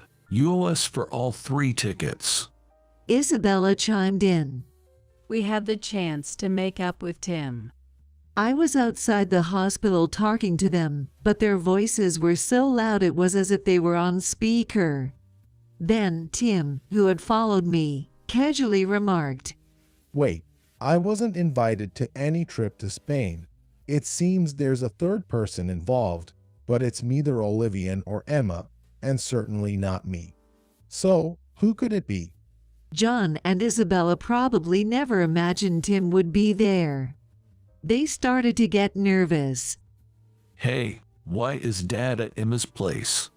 I could imagine his voice weakening over the phone. I pointed out that the two were lying and that Tim had seen through them, which is why he contacted me instead. Then Isabella began to make excuses. Well, it was a lie that we invited Tim. So it's just the two of us going on this trip. Don't pry any further. It was as if she was asking to be doubted. Trying to contain my laughter, I counted. Oh, really? Because I just checked, and the reservation site clearly says 3 people. At that, the two of them lost their words. They suddenly fell silent. Recently, Olivia told me that Isabella had been using my computer while I was away. She didn't know the details, but mentioned something about searching for Spain. So, I logged into my travel booking site out of curiosity and found it a reservation for 3 people made by Isabella under my name. I had already confirmed the charges on my credit card. So, the financial damage was mine. Thinking John absurd for complaining about cancellation fees. The evidence of a third person in the reservation was clear, so I pressed on who that might be. Still, John continued to deny. Well, it seems like Mom got the number of people wrong. It was supposed to be just the 2 of us. Is that so? John sighed, relieved. Anyway, the trip is off, right? So, come to the location I'm about to tell you. We'll discuss what to do next there. I said that and hung up. I left Olivia in her hospital room and waited with Tim for their arrival at a nearby chain restaurant. When they showed up, John inexplicably got angry. The guardrail damages aren't covered by insurance, so you deal with it. I was appalled at his audacity. What? You hit it, it's your fault for being careless. You pay for it, as I said before. What nonsense are you spouting? After glaring fiercely, John's face contorted as he stepped back slightly. Then Isabella spoke up. Never mind that. So, Emma, what's this talk about? Eager to get to the point, I thanked Isabella in a way for steering us there, and said, upon checking, the dash cam showed Isabella in the passenger seat and John driving, along with an unknown young woman in the back seat. The moment I spoke, their faces contorted. In fact, the dash cam in my car is quite high-tech. It allows me to check the footage in real time through an app on my smartphone. I could access past footage immediately from my phone. My car is a pretty good model, so I had taken strong security measures in case of theft. I never imagined that these precautions would end up revealing John's infidelity as well. So, you lied about going with your parents, planning to take your mistress instead. Thanks for leaving such clear evidence. Contrary to my smile, I could see their faces turning pale. They probably thought they could destroy the evidence by removing the SD card. I revealed that I had been suspicious of his behavior and quietly investigating any evidence of his affairs since the day I started to doubt him. I was planning to confront him with divorce once I had solid evidence, but then Isabella moved in. They were going to Spain, and Olivia got seriously ill. I was busy, but I had been considering divorcing John from the start. Tim, who had been silent for a long time, said to them who had nothing to say, Like mother? Like son, huh? Isabella, you can say much because you're cheating with a younger man yourself. John, unaware of this, looked at her in shock. Isabella blushed in front of the eyes of people around her at a chain restaurant. At your age, you got seduced by a much younger man and lavished him with gifts, and fell in love. Save your daydreams for bedtime. Tim, usually quiet and not prone to shouting, was visibly angry. This is the reason why Isabella left home. After all, she deserved it. Yet, she made excuses, trying to shift the blame to Tim, showing no shame for intruding into our home. Disgusted, I looked at Isabella with scorn. I don't intend to meddle in your affairs, but John, you're obviously getting divorced from me, and I'll take custody. Child support and alimony are a given, along with compensation for the accident damages and the Spain trip costs. Be prepared for all. Of course, I will make a claim to your cheating partner. Immediately, John, without regard for the public eye, started apologizing. Okay, I'll pay everything. I'll cover the compensation to the other party too. Just don't contact her, please. The reason he gave was astonishing. Apparently, John's affair partner was the daughter of an important client at his company, and she was completely unaware of his marital status. Isabella liked his affair partner because she was wealthy, and without any shame, Isabella invited her, saying, "Since we have the chance, let's go on a trip together." The naive young woman took it seriously and even praised John for his driving of the manual car. This was confirmed by the dashcam footage. Evidently, John, flattered by the praise, crashed into the guardrail due to his negligence. Tim and I exchanged looks and laughed bitterly at the ridiculous cause of the accident. They said they would handle the affair partner themselves and just asked to go back home. That led to them calling me. Being exposed for deceiving the president's daughter and dating her would definitely get me fired. Please, I'll do as you say. Just don't tell her. Come on, we're married, right? Can't you show some consideration for me at the end? I've been a good husband supporting you. I deserve that much. I smirked at his attitude and responded, "All right, I'll listen to everything you have to say, but I won't entertain any pathetic pleas for help, got it?" Huh? As if I'd make such a pitiful, uncool plea. Okay, that's settled then. Thus, I divorced John, claimed a fixed amount including child support, and our marriage ended. But the real drama unfolded later. What do you mean? She found out about the affair. After some time post-divorce, John called me in distress.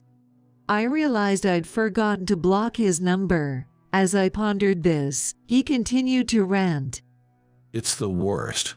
The president insists on apologizing to you and is furious with me. You broke the promise not to tell her, so give back the money now. While listening to John, I wondered why I ever married him. Then, I decided to reveal a truth he hadn't anticipated. You know I'm a car enthusiast, right? And the president you mentioned. He runs an auto parts manufacturing company. Actually, I've been a client there. I requested them to fix my car you wrecked. Then, by chance, his daughter was there, your mistress. Seeing the car, she screamed, and everything came to light. See, I didn't break any promise. Realizing this, John groaned. His mistress was working diligently as an apprentice mechanic at her father's company. It was natural for her to be shocked when a woman she didn't know brought in the car her boyfriend had damaged for repairs. When asked what happened, I simply stated the truth. My ex-husband crashed into a guardrail causing a solo accident, and since the car is under my name, I brought it in for repairs. The mistress pieced everything together, explained the situation to her father, and it probably reached his company. Her father was furious, questioning the upbringing that led to his daughter being involved with a married man. Now I lose everything. Kicked out of my home, broke, estranged by my dad, and left with my burdensome mom. And now I'm losing my job too. His complaints were his own doing. If you had lived decently, none of this would have happened. It's all due to your actions. Take care, and don't contact me ever again. I firmly stated my farts and hung up. This time, I definitively blocked John's number, cutting off our relationship for good. Later, I received a call that my car was repaired, inadvertently learning about John's fate. Indeed, it seems he was fired from the company. The reason was that he embezzled the company's money. There was a suggestion that returning the money could have led to a demotion instead of dismissal, but with a substantial debt incurred to pay me, John didn't have that luxury. Thus, he left the company unceremoniously. Isabella has continued to be dependent on John. At their age, it's not feasible to force her to work, and without any money, she has no choice but to care for him at home. They are now living in a cramped studio apartment, costing around $200 a month. Of course, after the in-laws divorced, Tim proposed not dividing the assets, and hence not demanding alimony, which Isabella agreed to. However, this led to a life of extreme poverty. John saved money by eating simple foods like baked potatoes, but unable to resist, Isabella ordered expensive steak for delivery, leading to a dispute that required police intervention. Eventually, Isabella had to find work and is now doing part-time jobs at a convenience store several times a week. Despite her age, it's sad she has to work, but for Isabella, it's a case of reaping what she sowed, and no one sympathizes with her. On my end, I've continued with life as usual after divorcing John. I was already covering most of the living expenses, so Olivia and I have stayed in our home, with no major changes to our lifestyle. Ironically, Olivia's grades improved, possibly because she was free from John's constant nagging about her studies. Especially her art grades have been excellent, and she's even expressed a desire to pursue a career in the arts. As a parent, my role is to respect her choices. Even if it's a thorny path, as long as it's not leading her astray, I'm intent on letting her pursue her interests to her heart's content. Look, I won first place in the contest again. That's my girl. You've got real talent in art. Olivia visited Tim in his facility, maintaining their relationship through her updates. I divorced John, so he is no longer my Phil, but this is how I continue to connect with Tim through Olivia. I am deeply grateful to Tim, who believed in me over John and Isabella. I hope he lives a long and healthy life. I just can't do it. I can't take on that responsibility. But Emily just started her job this year. Taking in a stepbrother with no blood relation and raising him would be too cruel. My brother Jake and I became siblings through our parents' remarriage with children. Suddenly, our parents passed away, and the relatives were discussing the future of Jake, who is still in middle school. I looked at Jake with concern, but he kept looking out the window, never trying to meet my eyes. It seemed he had closed off his heart again, even though we had finally become a family.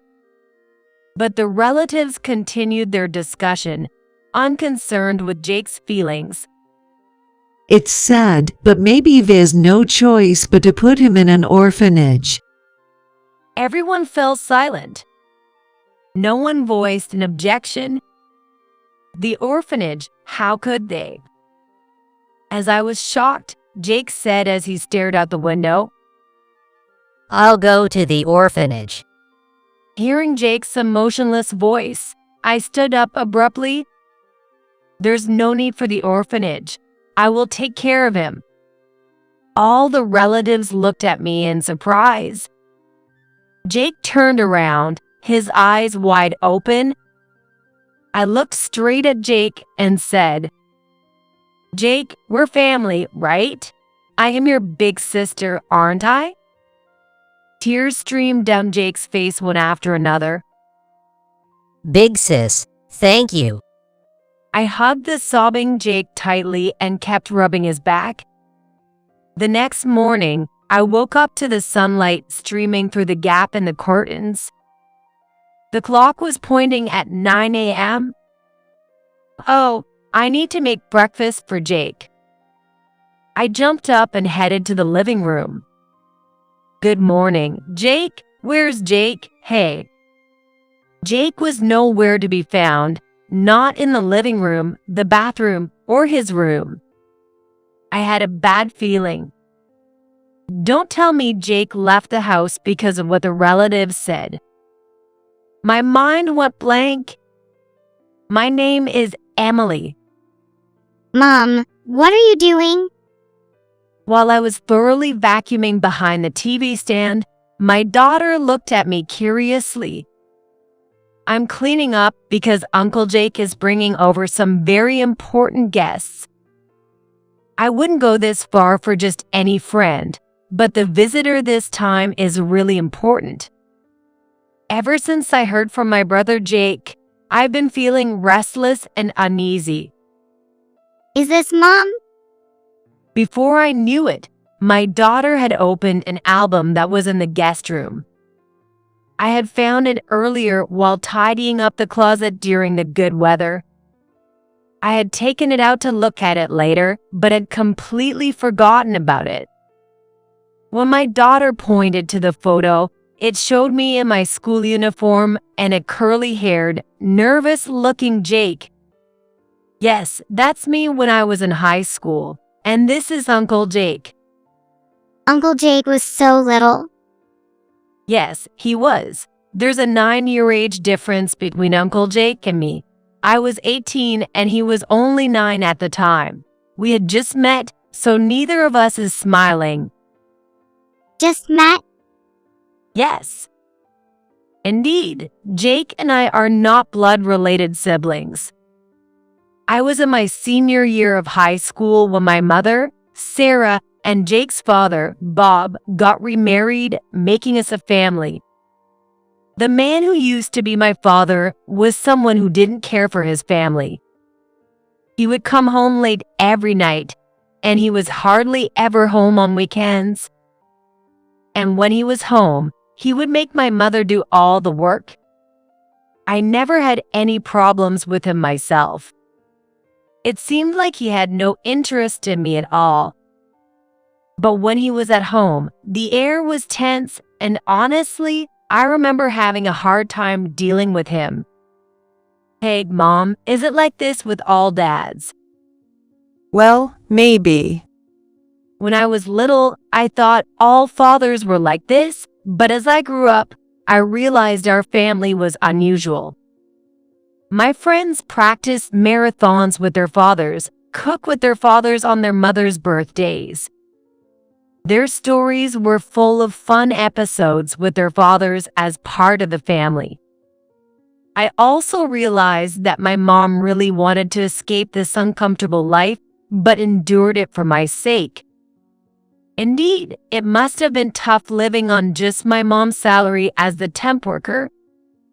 I wanted her to prioritize her feelings, but after all, I was just a kid. The most I could do was help around the house, and I spent my days feeling guilty and frustrated. However, just before I started middle school, my mom finally decided to divorce. I don't know what triggered it. When Mom talked to me about divorce, I remember feeling a deep relief. Now Mom can finally relax at home. My dad, who had no interest in us, agreed to the divorce readily. He left without fighting for custody. Thus, the divorce was easily settled between them alone. But Emily is going to need more money. It's not like he cheated or anything. You could have endured a bit longer. But my grandma on my mom's side tried to dissuade her from divorce until the end. Emily won't suffer. I can raise her well all by myself. With your temp job. That's impossible, you know.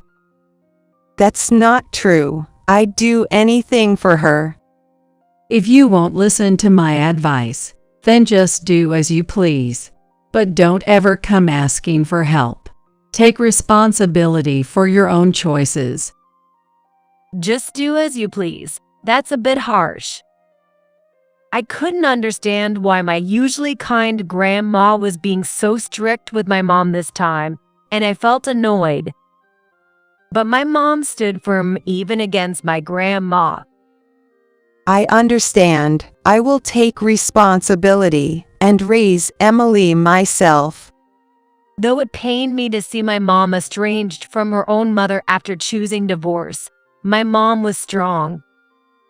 After becoming a family of just the two of us, my mom kept her distance from my grandma and other relatives, working tirelessly to raise me. Mom would come home from her day job as a temp worker, make dinner, and then hurriedly leave for her night job. Is school fun? You don't have to hold back, Emily. Mom always gave me as much allowance as my peers got. Mom, don't overdo it. As a middle schooler, I was honestly lonely spending nights alone and worried about my overworking mom, but all I could say was that I'm not overdoing it. Your future is limitless. I feel very fulfilled right now. I wish I could make life easier for my always kind and smiling mom soon. I decided to go to a vocational high school and get a job right after graduation. But someone appeared who would ease my mom's burden before I could, and cared deeply for her. That was Bob. Sarah's kindness, earnestness, and strength deeply attracted me, and I wanted to be part of the family. Emily might not need a father, but I'd like to become family with Emily. Bob was someone who could express his feelings directly with a kind smile. When they went shopping, he carried the shopping basket for my mom and never let her carry heavy bags. He would hold the door until my mom and I had passed through. Naturally, I liked Bob. Most importantly, my mom looked so relaxed and happy when she was with Bob, so I was all for their marriage. Thus, when I was in my senior year of high school, my mom and Bob got remarried. My once quiet home life became lively and peaceful. At last, I've got a normal family. I was excited, but there was one thing that worried me. It was Bob's son from his first marriage, Jake, a third grader. Jake, will you go shopping for snacks with me? No, it's okay. Even after living with us for a month, Jake wouldn't make eye contact with me or my mom and kept to himself. Knowing from Bob that Jake wasn't treated well by his biological mother, we tried everything to get him to open up to us. Jake, what would you like for dinner tonight? Anything's fine. Come on, you can pick what we watch on TV. Whatever. Despite his curt replies, we kept patiently talking to him. We wanted him to feel the warmth of family and share the happiness I was feeling. However, there was little progress, and before we knew it, 3 months had passed since the remarriage. Got any plans for this Saturday? Expecting him to refuse as usual, I tried to invite Jake to the library when, after a moment of silence, he hesitantly asked me and my mom, Can I have some friends over on Saturday? My mom and I exchanged looks of surprise and joy. Of course, that's fine. How many? 4. That'll be lively. Let me join in if you play cards. We're not going to play cards, I think. Jake's troubled expression looked so endearing. What kind of snacks would you like? You don't need to worry about that. Shyly, Jake blushed and quickly went to his room. Jake made an effort to talk in his own way. Feeling the distance between us narrowing, we were filled with joy. Then on Saturday, 4 rambunctious boys came to our house. I bet Jake has a blast with these 4 at school. Seeing Jake's friends made me feel relieved. When my mom brought in her homemade cheesecake, a favorite of Jake's, cheers erupted. I've never seen Jake smile like that before. My mom looked very satisfied. That evening, Jake said during dinner, Thanks for today. It was my first time inviting friends over. They were all amazed at how delicious the cheesecake was. Everyone told me how kind and good a cook your mother was. Your friends sound like good kids. Tell them they're welcome anytime. Really? Of course. And then Jake looked at me. My friends were envious. What? Of having a beautiful sister. We didn't have time today, but maybe we can play cards next time. Hearing Jake's words, my happiness overflowed. Sure, just so you know, I won't lose even to elementary school kids. Seeing Jake's shy smile brought me even more joy. Jake took a deep breath with a slight hesitation. Mom, sis, thank you for everything. He finally called us Mom and Sis. Hearing his words, my mom and I teared up. Jake looked straight at us. We're going to be all right now. I felt truly at peace. From that day on, Jake really opened up to us, and we became a true family. Going shopping together as a family of 4, enjoying delicious meals. Doing things together as a family was something I had always longed for. Thanks to Bob stepping in as my father, my mom no longer needed to work 2 jobs, and I didn't have to find work right after high school either. Don't worry about money. Just think about your future. I decided to go to community college to pursue my interest in design. I believed the divorce was the right decision, and I wasn't unhappy living with just my mom, but now as a family of 4, I couldn't help but wish every night for this happiness to last. I thought if I wished every night, it would continue forever. But 3 years after the remarriage, a tragedy struck Jake and me. Our parents died in a car accident. I was just 21, having started my first job, and Jake was only 12. The suddenness of it left me in shock, and I have little memory of the days leading up to the funeral. All I could think about was protecting Jake, even more than my own grief. At the funeral, about 10 relatives of Bob, whom I was meeting for the first time, attended. They are so young, it's heartbreaking. They looked at Jake and me with pity. At the same time, they were whispering among themselves about what would happen to Jake. Initially, they acted normally around Jake and me, but as discussions dragged on, their frustration became apparent. We can't take on that responsibility. It's just too much. But Emily just started her job this year. Taking in a stepbrother with no blood relation and raising him would be too cruel. Their conversation about Jake's future was loud enough for us to hear. I looked at Jake worriedly, but he just kept looking out the window, never trying to meet my eyes. Even though we had finally become a family, it seemed he was shutting himself off again. Nevertheless, the relatives' discussion continued, regardless of Jake's feelings. It's sad, but maybe there's no choice but to put him in an orphanage. Everyone fell silent. No one objected. An orphanage, how could they? As I was shocked, Jake said as he stared out the window, I'll go to the orphanage. Hearing his emotionless voice, I stood up abruptly. There's no need for the orphanage.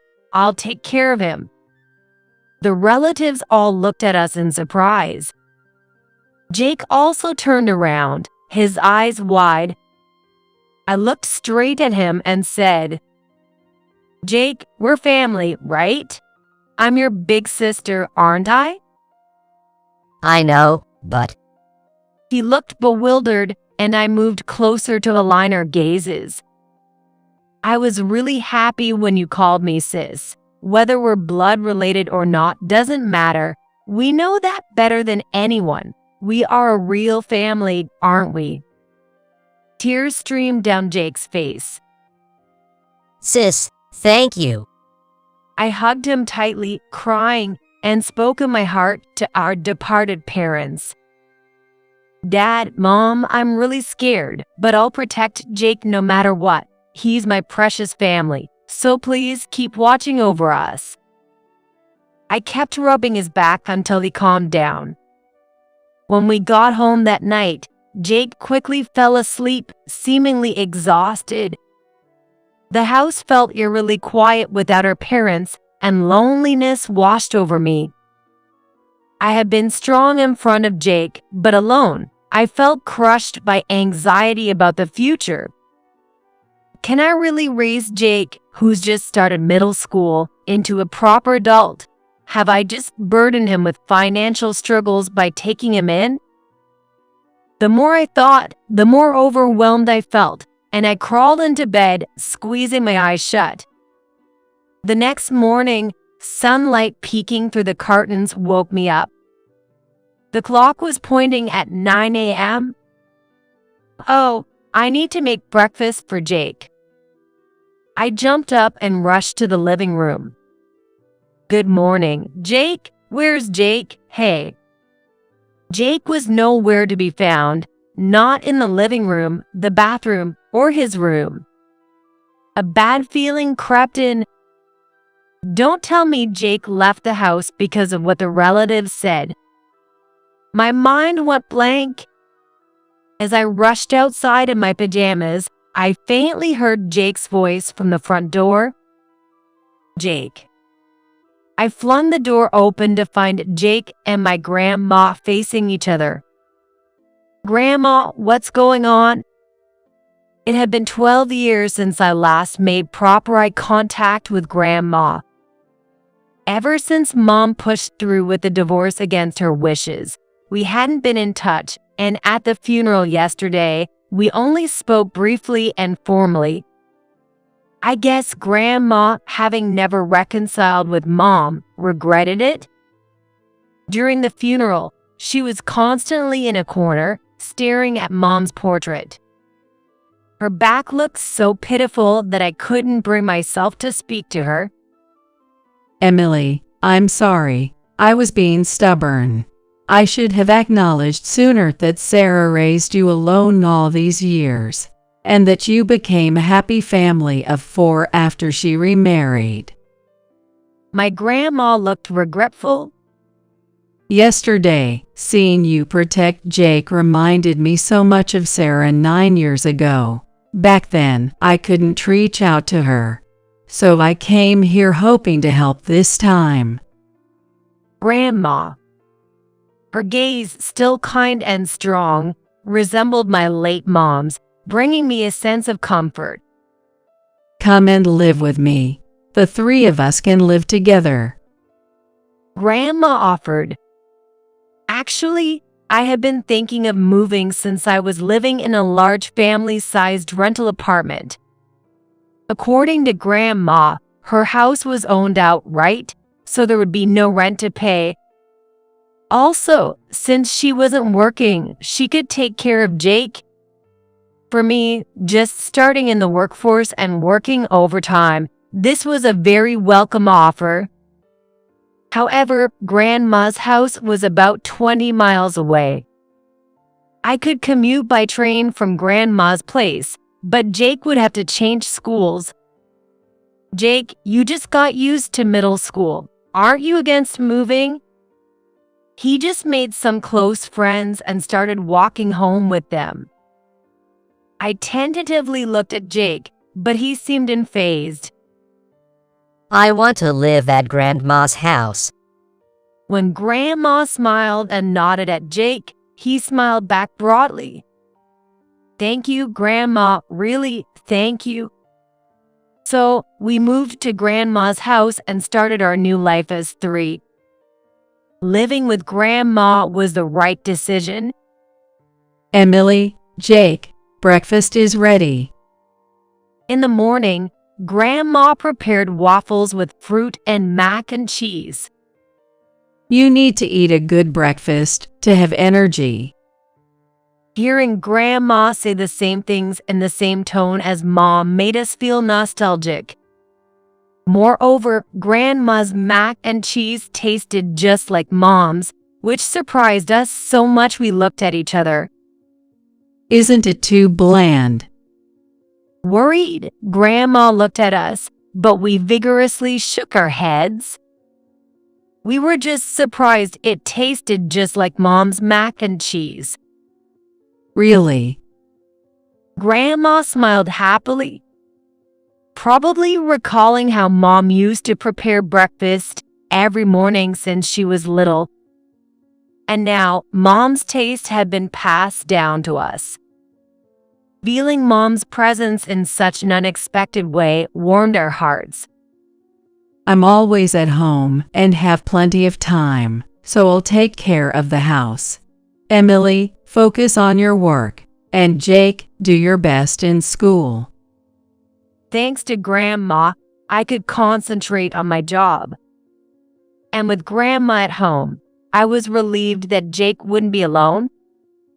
Jake made friends quickly at his new school and joined the tennis club. Every day, he brought home dirty brown socks, but Grandma never frowned and always turned them back to white, making us deeply grateful. Seeing Jake leave the house happily every morning made me feel his future was limitless, motivating me even more at work.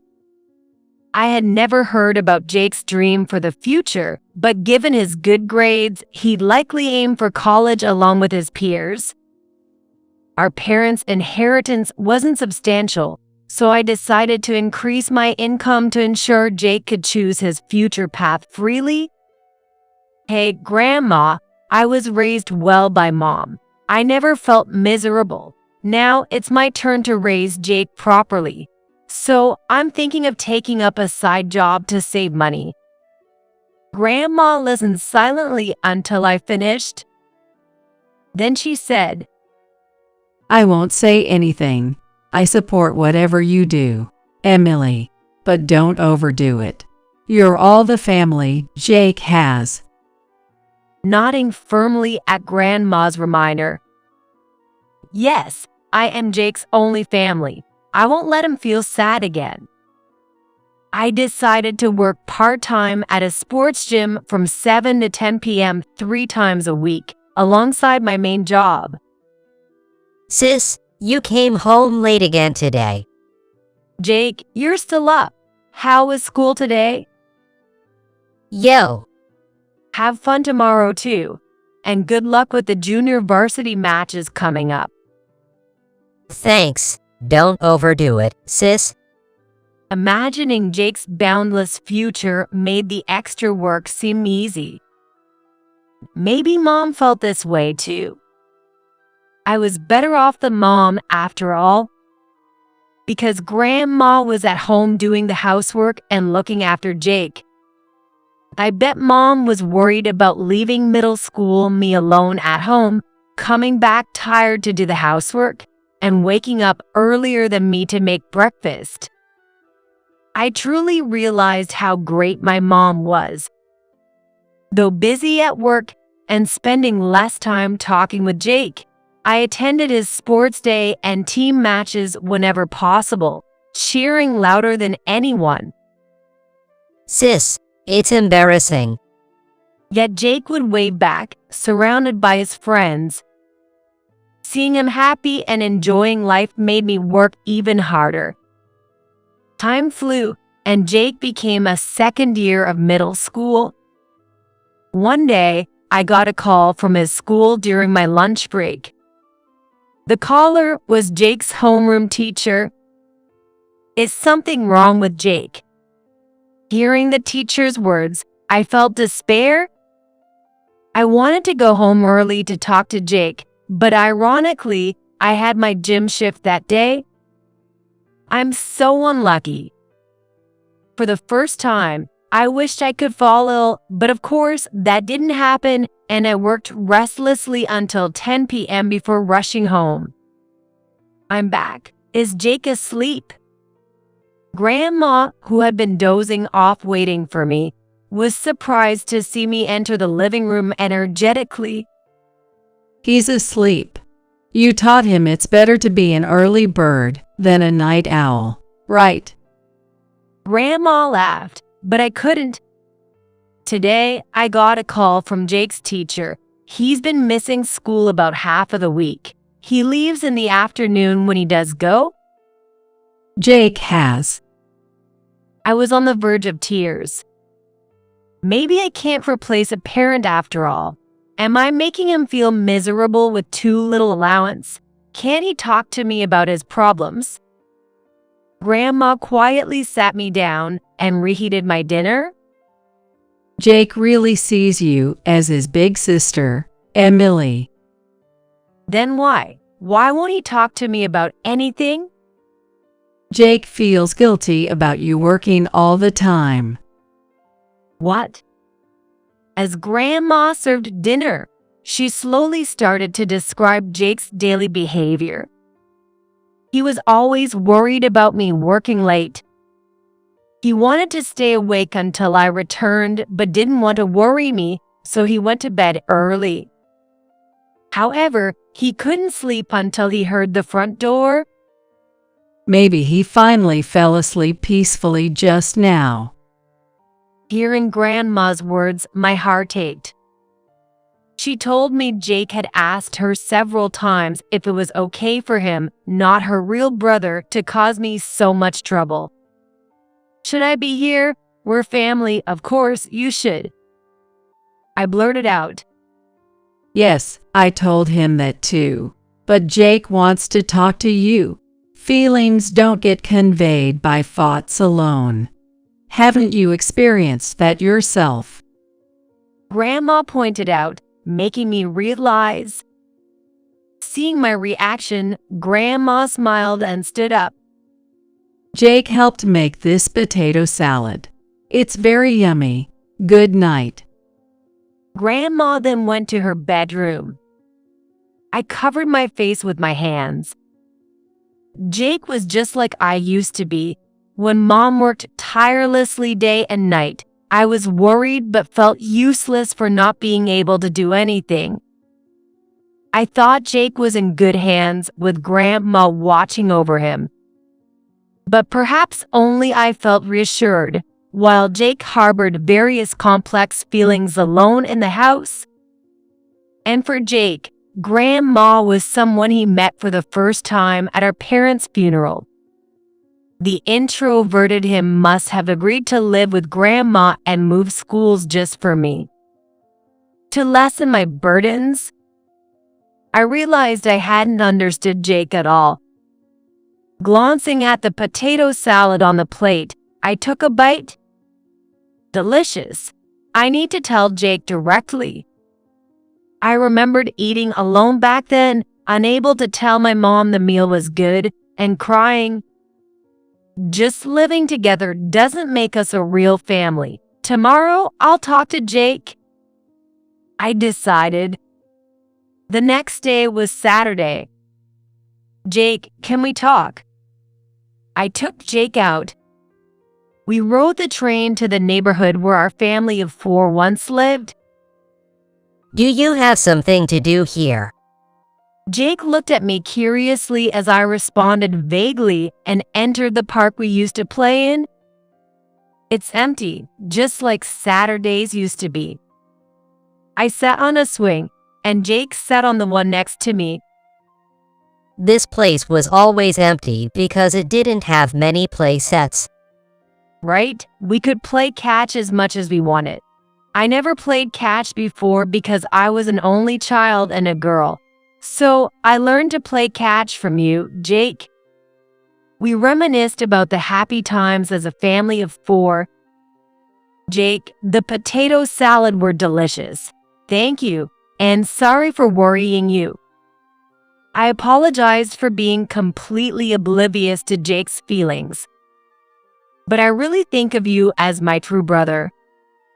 I expressed how excited I was about his future, my desire to support him on whatever path he chooses, and how work wasn't a burden at all.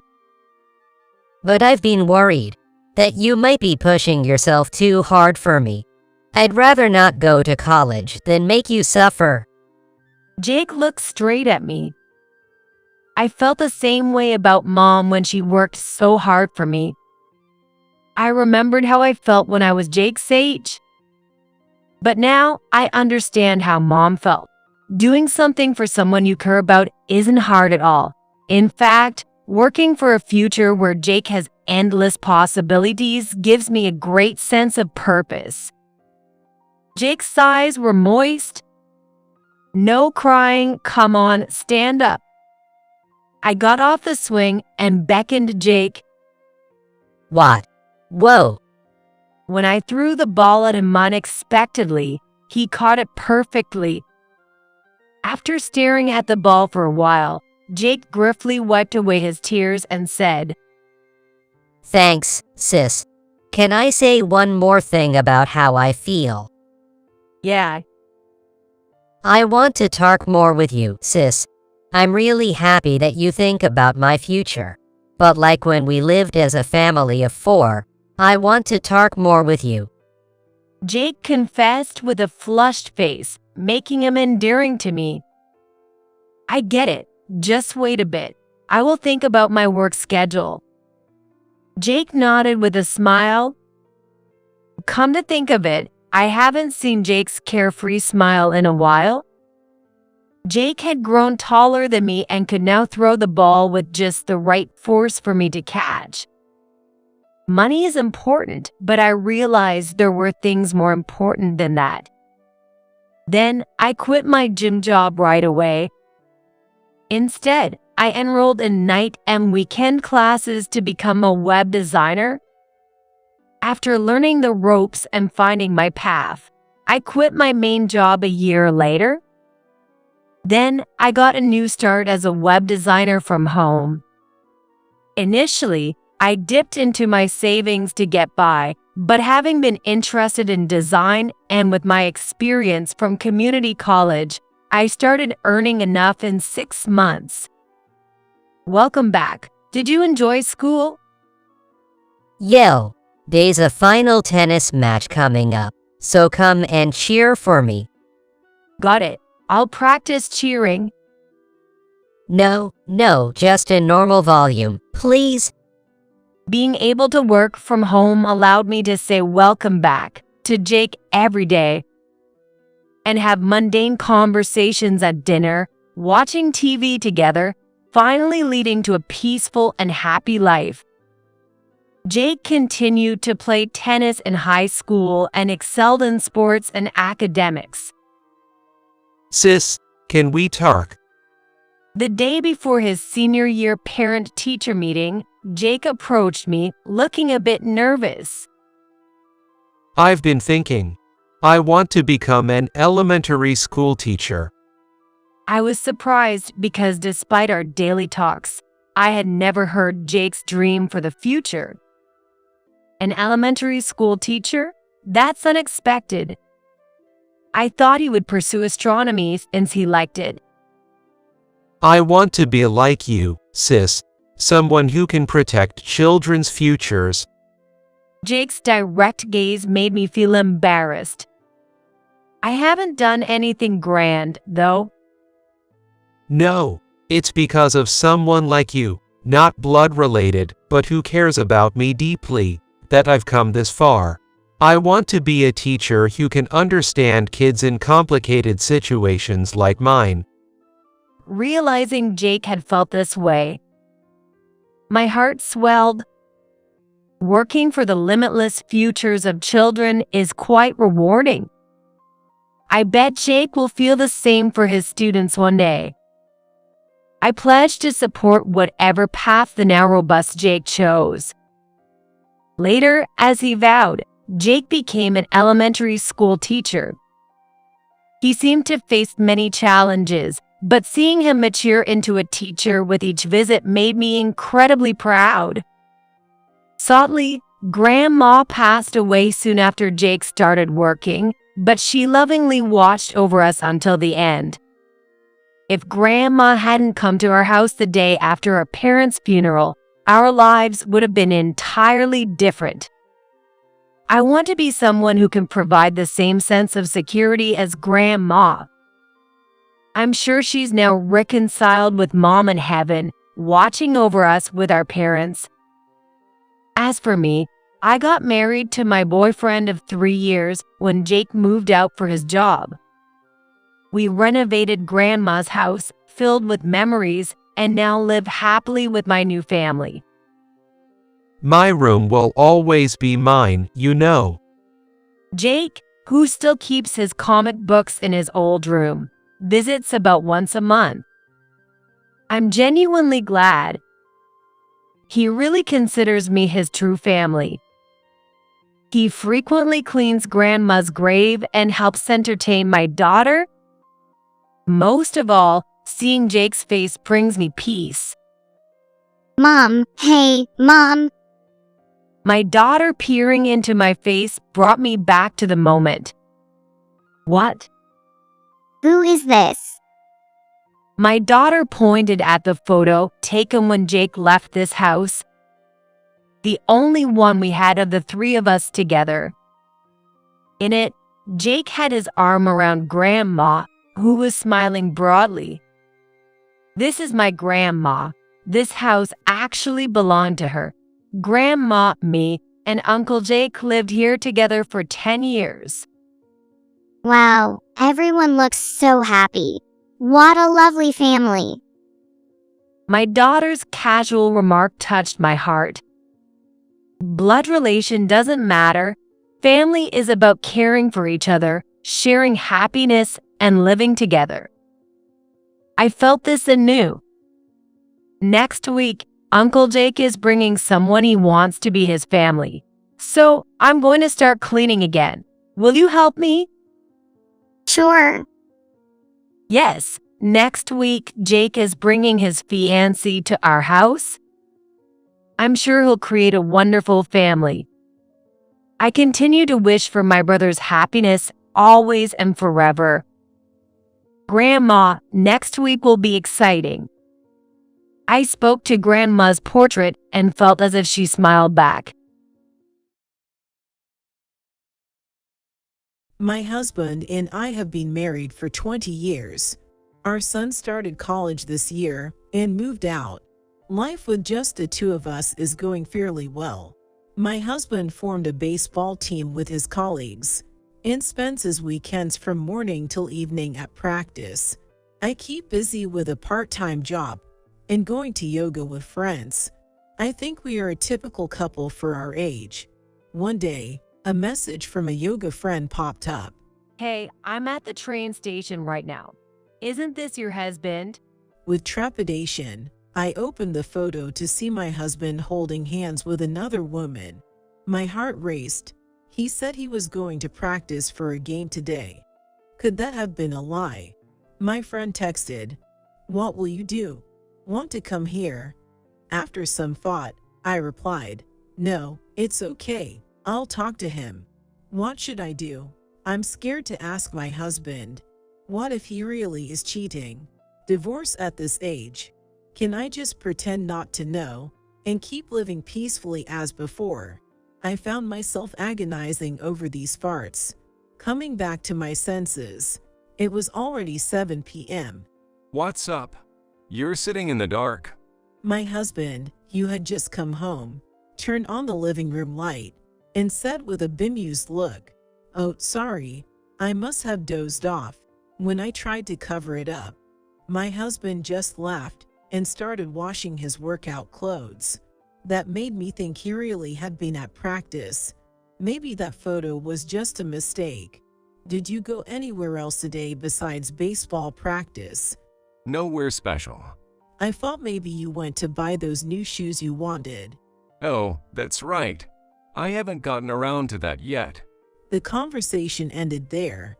He seemed as usual, so maybe the person in the photo was someone else, but I still had my doubts when he came home late from work or when he had to stay overnight on sudden business trips. When bad things start, they seem to keep coming. One day, on my way home from my part-time job, I stopped by the supermarket. Then, my phone rang. It was from my brother, David. It had been years since we last spoke on the phone. He told me that our father wasn't in good health. My father had collapsed suddenly at work and was rushed to the hospital for a thorough checkup, where they said he might not have much time left. Our mother had passed away a few years ago, and our father, now alone, had turned down the offer to move in with David and his wife, insisting on living by himself. He had sounded fine when we talked over the phone just last week, so it was a shock. I promised to visit him soon and hung up. That night, when I told my husband about my father, he looked sad. So, your dad's not doing well. Don't worry about our home. Go see him. He was kind about it. Encouraged by my husband, I went to see my father the next day. I just got dizzy all of a sudden and couldn't get up. Guess I can beat aging. Sorry to worry you. My usually loud father spoke weakly. Something wrong? Did you have a fight against your husband? I panicked when my dad asked. He gave a wry smile. You're like your mom, keeping things inside. We don't know what the future holds, so live as you feel. Parents are happy seeing their kids' smiles. That struck a chord with me. I wanted to talk more, but he said he was tired, so I decided to leave for the day. It was only about 15 minutes, but it brought me to tears seeing how weak he had become. While waiting for my tears to stop on a sofa near my dad's hospital room, a man in a white coat sat next to me. "Excuse me, but are you his daughter? I'm in charge of his care." The doctor in charge of my father addressed to me. I hastily wiped my tears. "No rush, take your time. It must have been a shock. Any questions?" He kindly answered my questions about my dad's condition and what to expect. He stayed with me until a nurse came to call him, which was very soothing. Then I went home and decided to talk to the friend who had sent me the photo. I was worried I'd caused you unnecessary pain. I'm sorry. No, I'm glad you told me. I'm finally ready to face my husband's infidelity, but I have no clue what to do. She laughed reassuringly and said, Actually, my husband is a lawyer. Let me ask him for you. I felt relieved. She quickly gave me the details of a detective agency and even offered to go with me if I felt anxious. Meanwhile, I was busy with visiting my dad and working part-time. At the same time, my husband said he was getting busier with work, with more late nights and business trips. His suspicious behavior made me anxiously await the investigation results. 2 weeks later, at the detective agency, the investigator hesitantly said, "It's clear-cut," allowing me to face reality without turmoil. In fact, I felt a sense of relief. After seeing some of the numerous photos and hearing the explanation of his activities over the past 2 weeks, and listening to the audio recordings, it was indeed awful. Apparently, baseball practice was only once a week, for 2 hours in the morning, and the other employees would quickly go home to their families. My husband was spending the rest of his time with his mistress, who sometimes waited for him at a cafe near the baseball field. It seems he even washed his practice clothes on purpose. All his late work hours and business trips were lies. He was with her. The most shocking thing was what my husband said to his mistress. Once my father-in-law's condition worsens and we get the inheritance, we'll divorce right away. He probably won't last another month. So let's reserve that apartment near the station now. I found out that this was what he had told her. He was busy lately because he was starting to prepare for a new life, even reserving furniture and appliances. They even had plans for a pre-marriage trip next month, which made me dizzy. The thought of my husband waiting for my father to pass away deeply affected me. It was enough to lose all affection for him. I felt no sadness, just a strong desire to divorce as soon as possible. I paid a large amount to the detective agency, took all the data, and stored it at a friend's house just in case. Then my friend introduced me to a lawyer. I had spent all my money on the detective agency, and I was anxious about touching our savings as it might affect the divorce proceedings. Eventually, I swallowed my pride and talked to my brother, David. David scolded me for not consulting him sooner, but kindly offered to lend me the money for the lawyer. After discussing with the lawyer, I also talked to my part-time job about working more hours or full-time, and they said I could work as a contractor. I managed to sort out my finances. Now, how should I confront him about the divorce? Then one midnight, I got a call from David. My father had passed away. I woke my sleeping husband, and we both went to the hospital. My husband briefly met with my father and greeted David and his wife. Take your time to say goodbye, he said to me before heading home alone. After that, the funeral and greeting relatives kept me too busy to grieve. David and his wife were exhausted too. My husband, as usual, didn't help and went to his baseball practice even just after my father passed away. David and his wife were dismayed, but knew I was firm in my decision to divorce, so they didn't say anything, which I appreciated. I had been putting off the divorce because there was too much going on. Things really started moving about 6 months later. All the procedures related to my father were finally settled, and the inheritance amount was confirmed. Has your father's inheritance come in yet? It's scheduled for tomorrow. But why? Well, your father was an executive at a big company, so I was wondering how much the inheritance would be. I heard it's around $700,000. My husband looked surprised. That much? He must have saved a lot. I got a call from the lawyer today saying everything is ready. It will be transferred tomorrow, so let's go out for something nice to eat. I emphasized the transfer happening the next day with a smile. After my husband went to work the next day, I left the bank book and the necessary documents for withdrawal on the desk before I went to work. When I came back from work, sure enough, the bank book and documents were gone, and there was a completed divorce form left behind. I was surprised at how smoothly everything went. I headed to the lawyer I had hired to explain the situation, and went straight to my parents' house without returning home. Most of my belongings were already moved. What to do with the shared items at our house, we would decide later. Since the divorce form was submitted, and my ex-husband and his mistress would probably live there, I won't be contacting him anymore. 3 days later, my ex-husband called. What the hell is going on? There's no money in the account. Where did the inheritance go? And where are you? I deliberately matched his tone. The inheritance is mine. Why should you use it? It seems he was back at our house. I need to contact the lawyer immediately. Why isn't the $700,000 in your account? Did you take my bank book? I was planning to change the account for direct deposit for my salary. I intended to use the dormant bank account. Don't joke with me. We're married, so it's shared property. Give it to me. My ex-husband yelled over the phone. The inheritance is personal property, not shared. Besides, I've already filed for divorce, so we're not married anymore. Don't contact me again. You can live with your mistress at our house. It's fine by me. Bye. After saying that, I could hear my ex-husband gasping on the phone, and I hung up unilaterally. I immediately informed the lawyer's office of my ex-husband's whereabouts.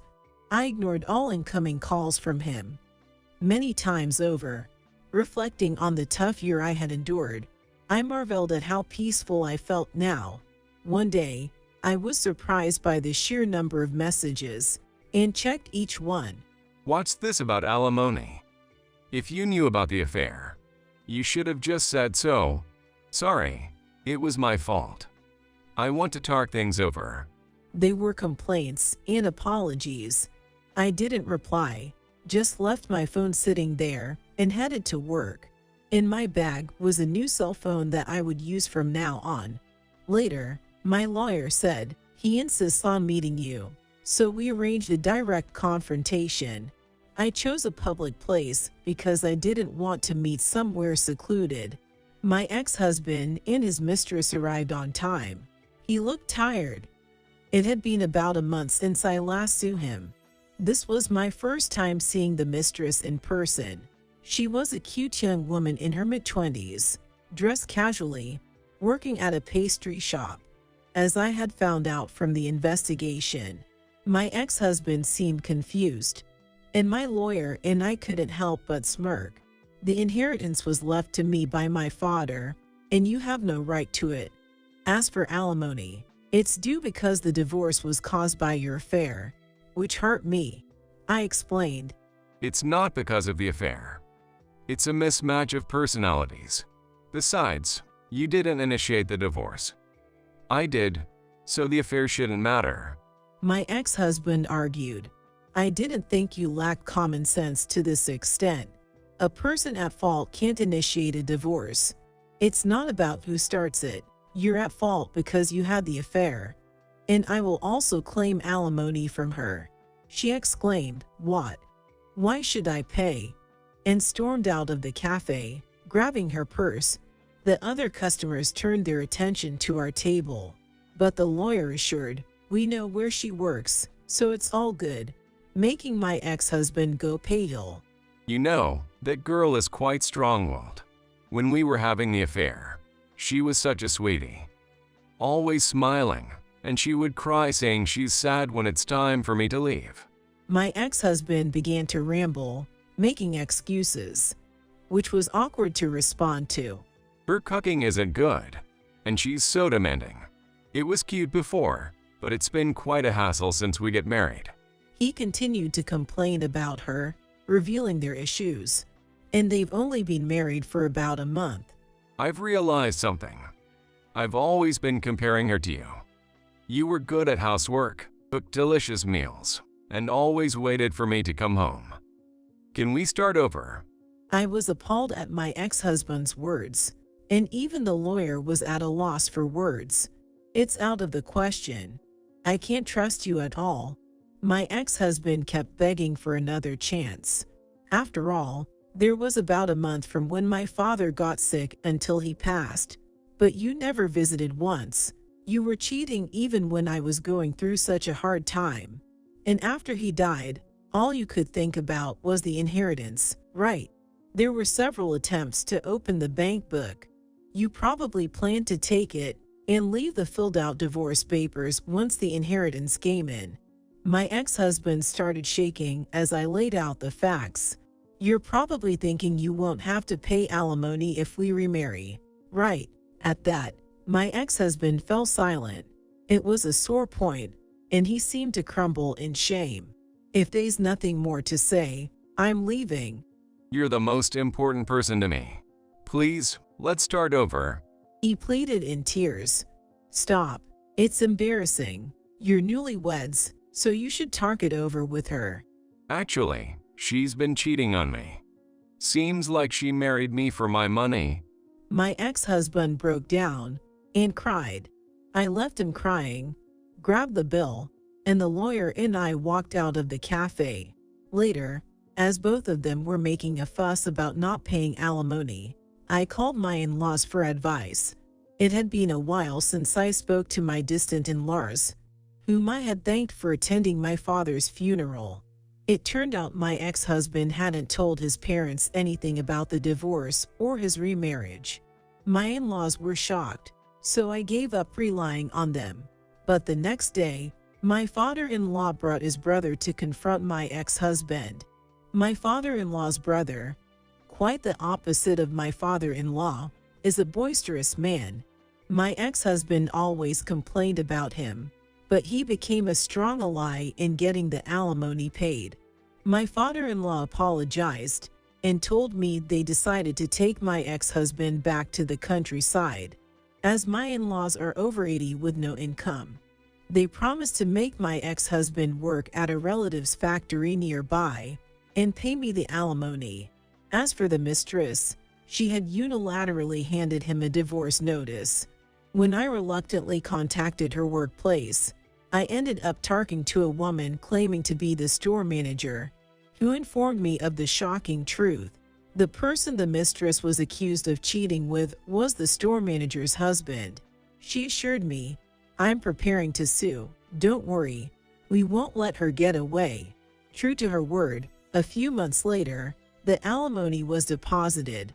When I went to her workplace to express my thanks, the mistress was nowhere to be found. I learned that she's now working multiple jobs to pay off the alimony, and at this time, she was at a nearby construction site.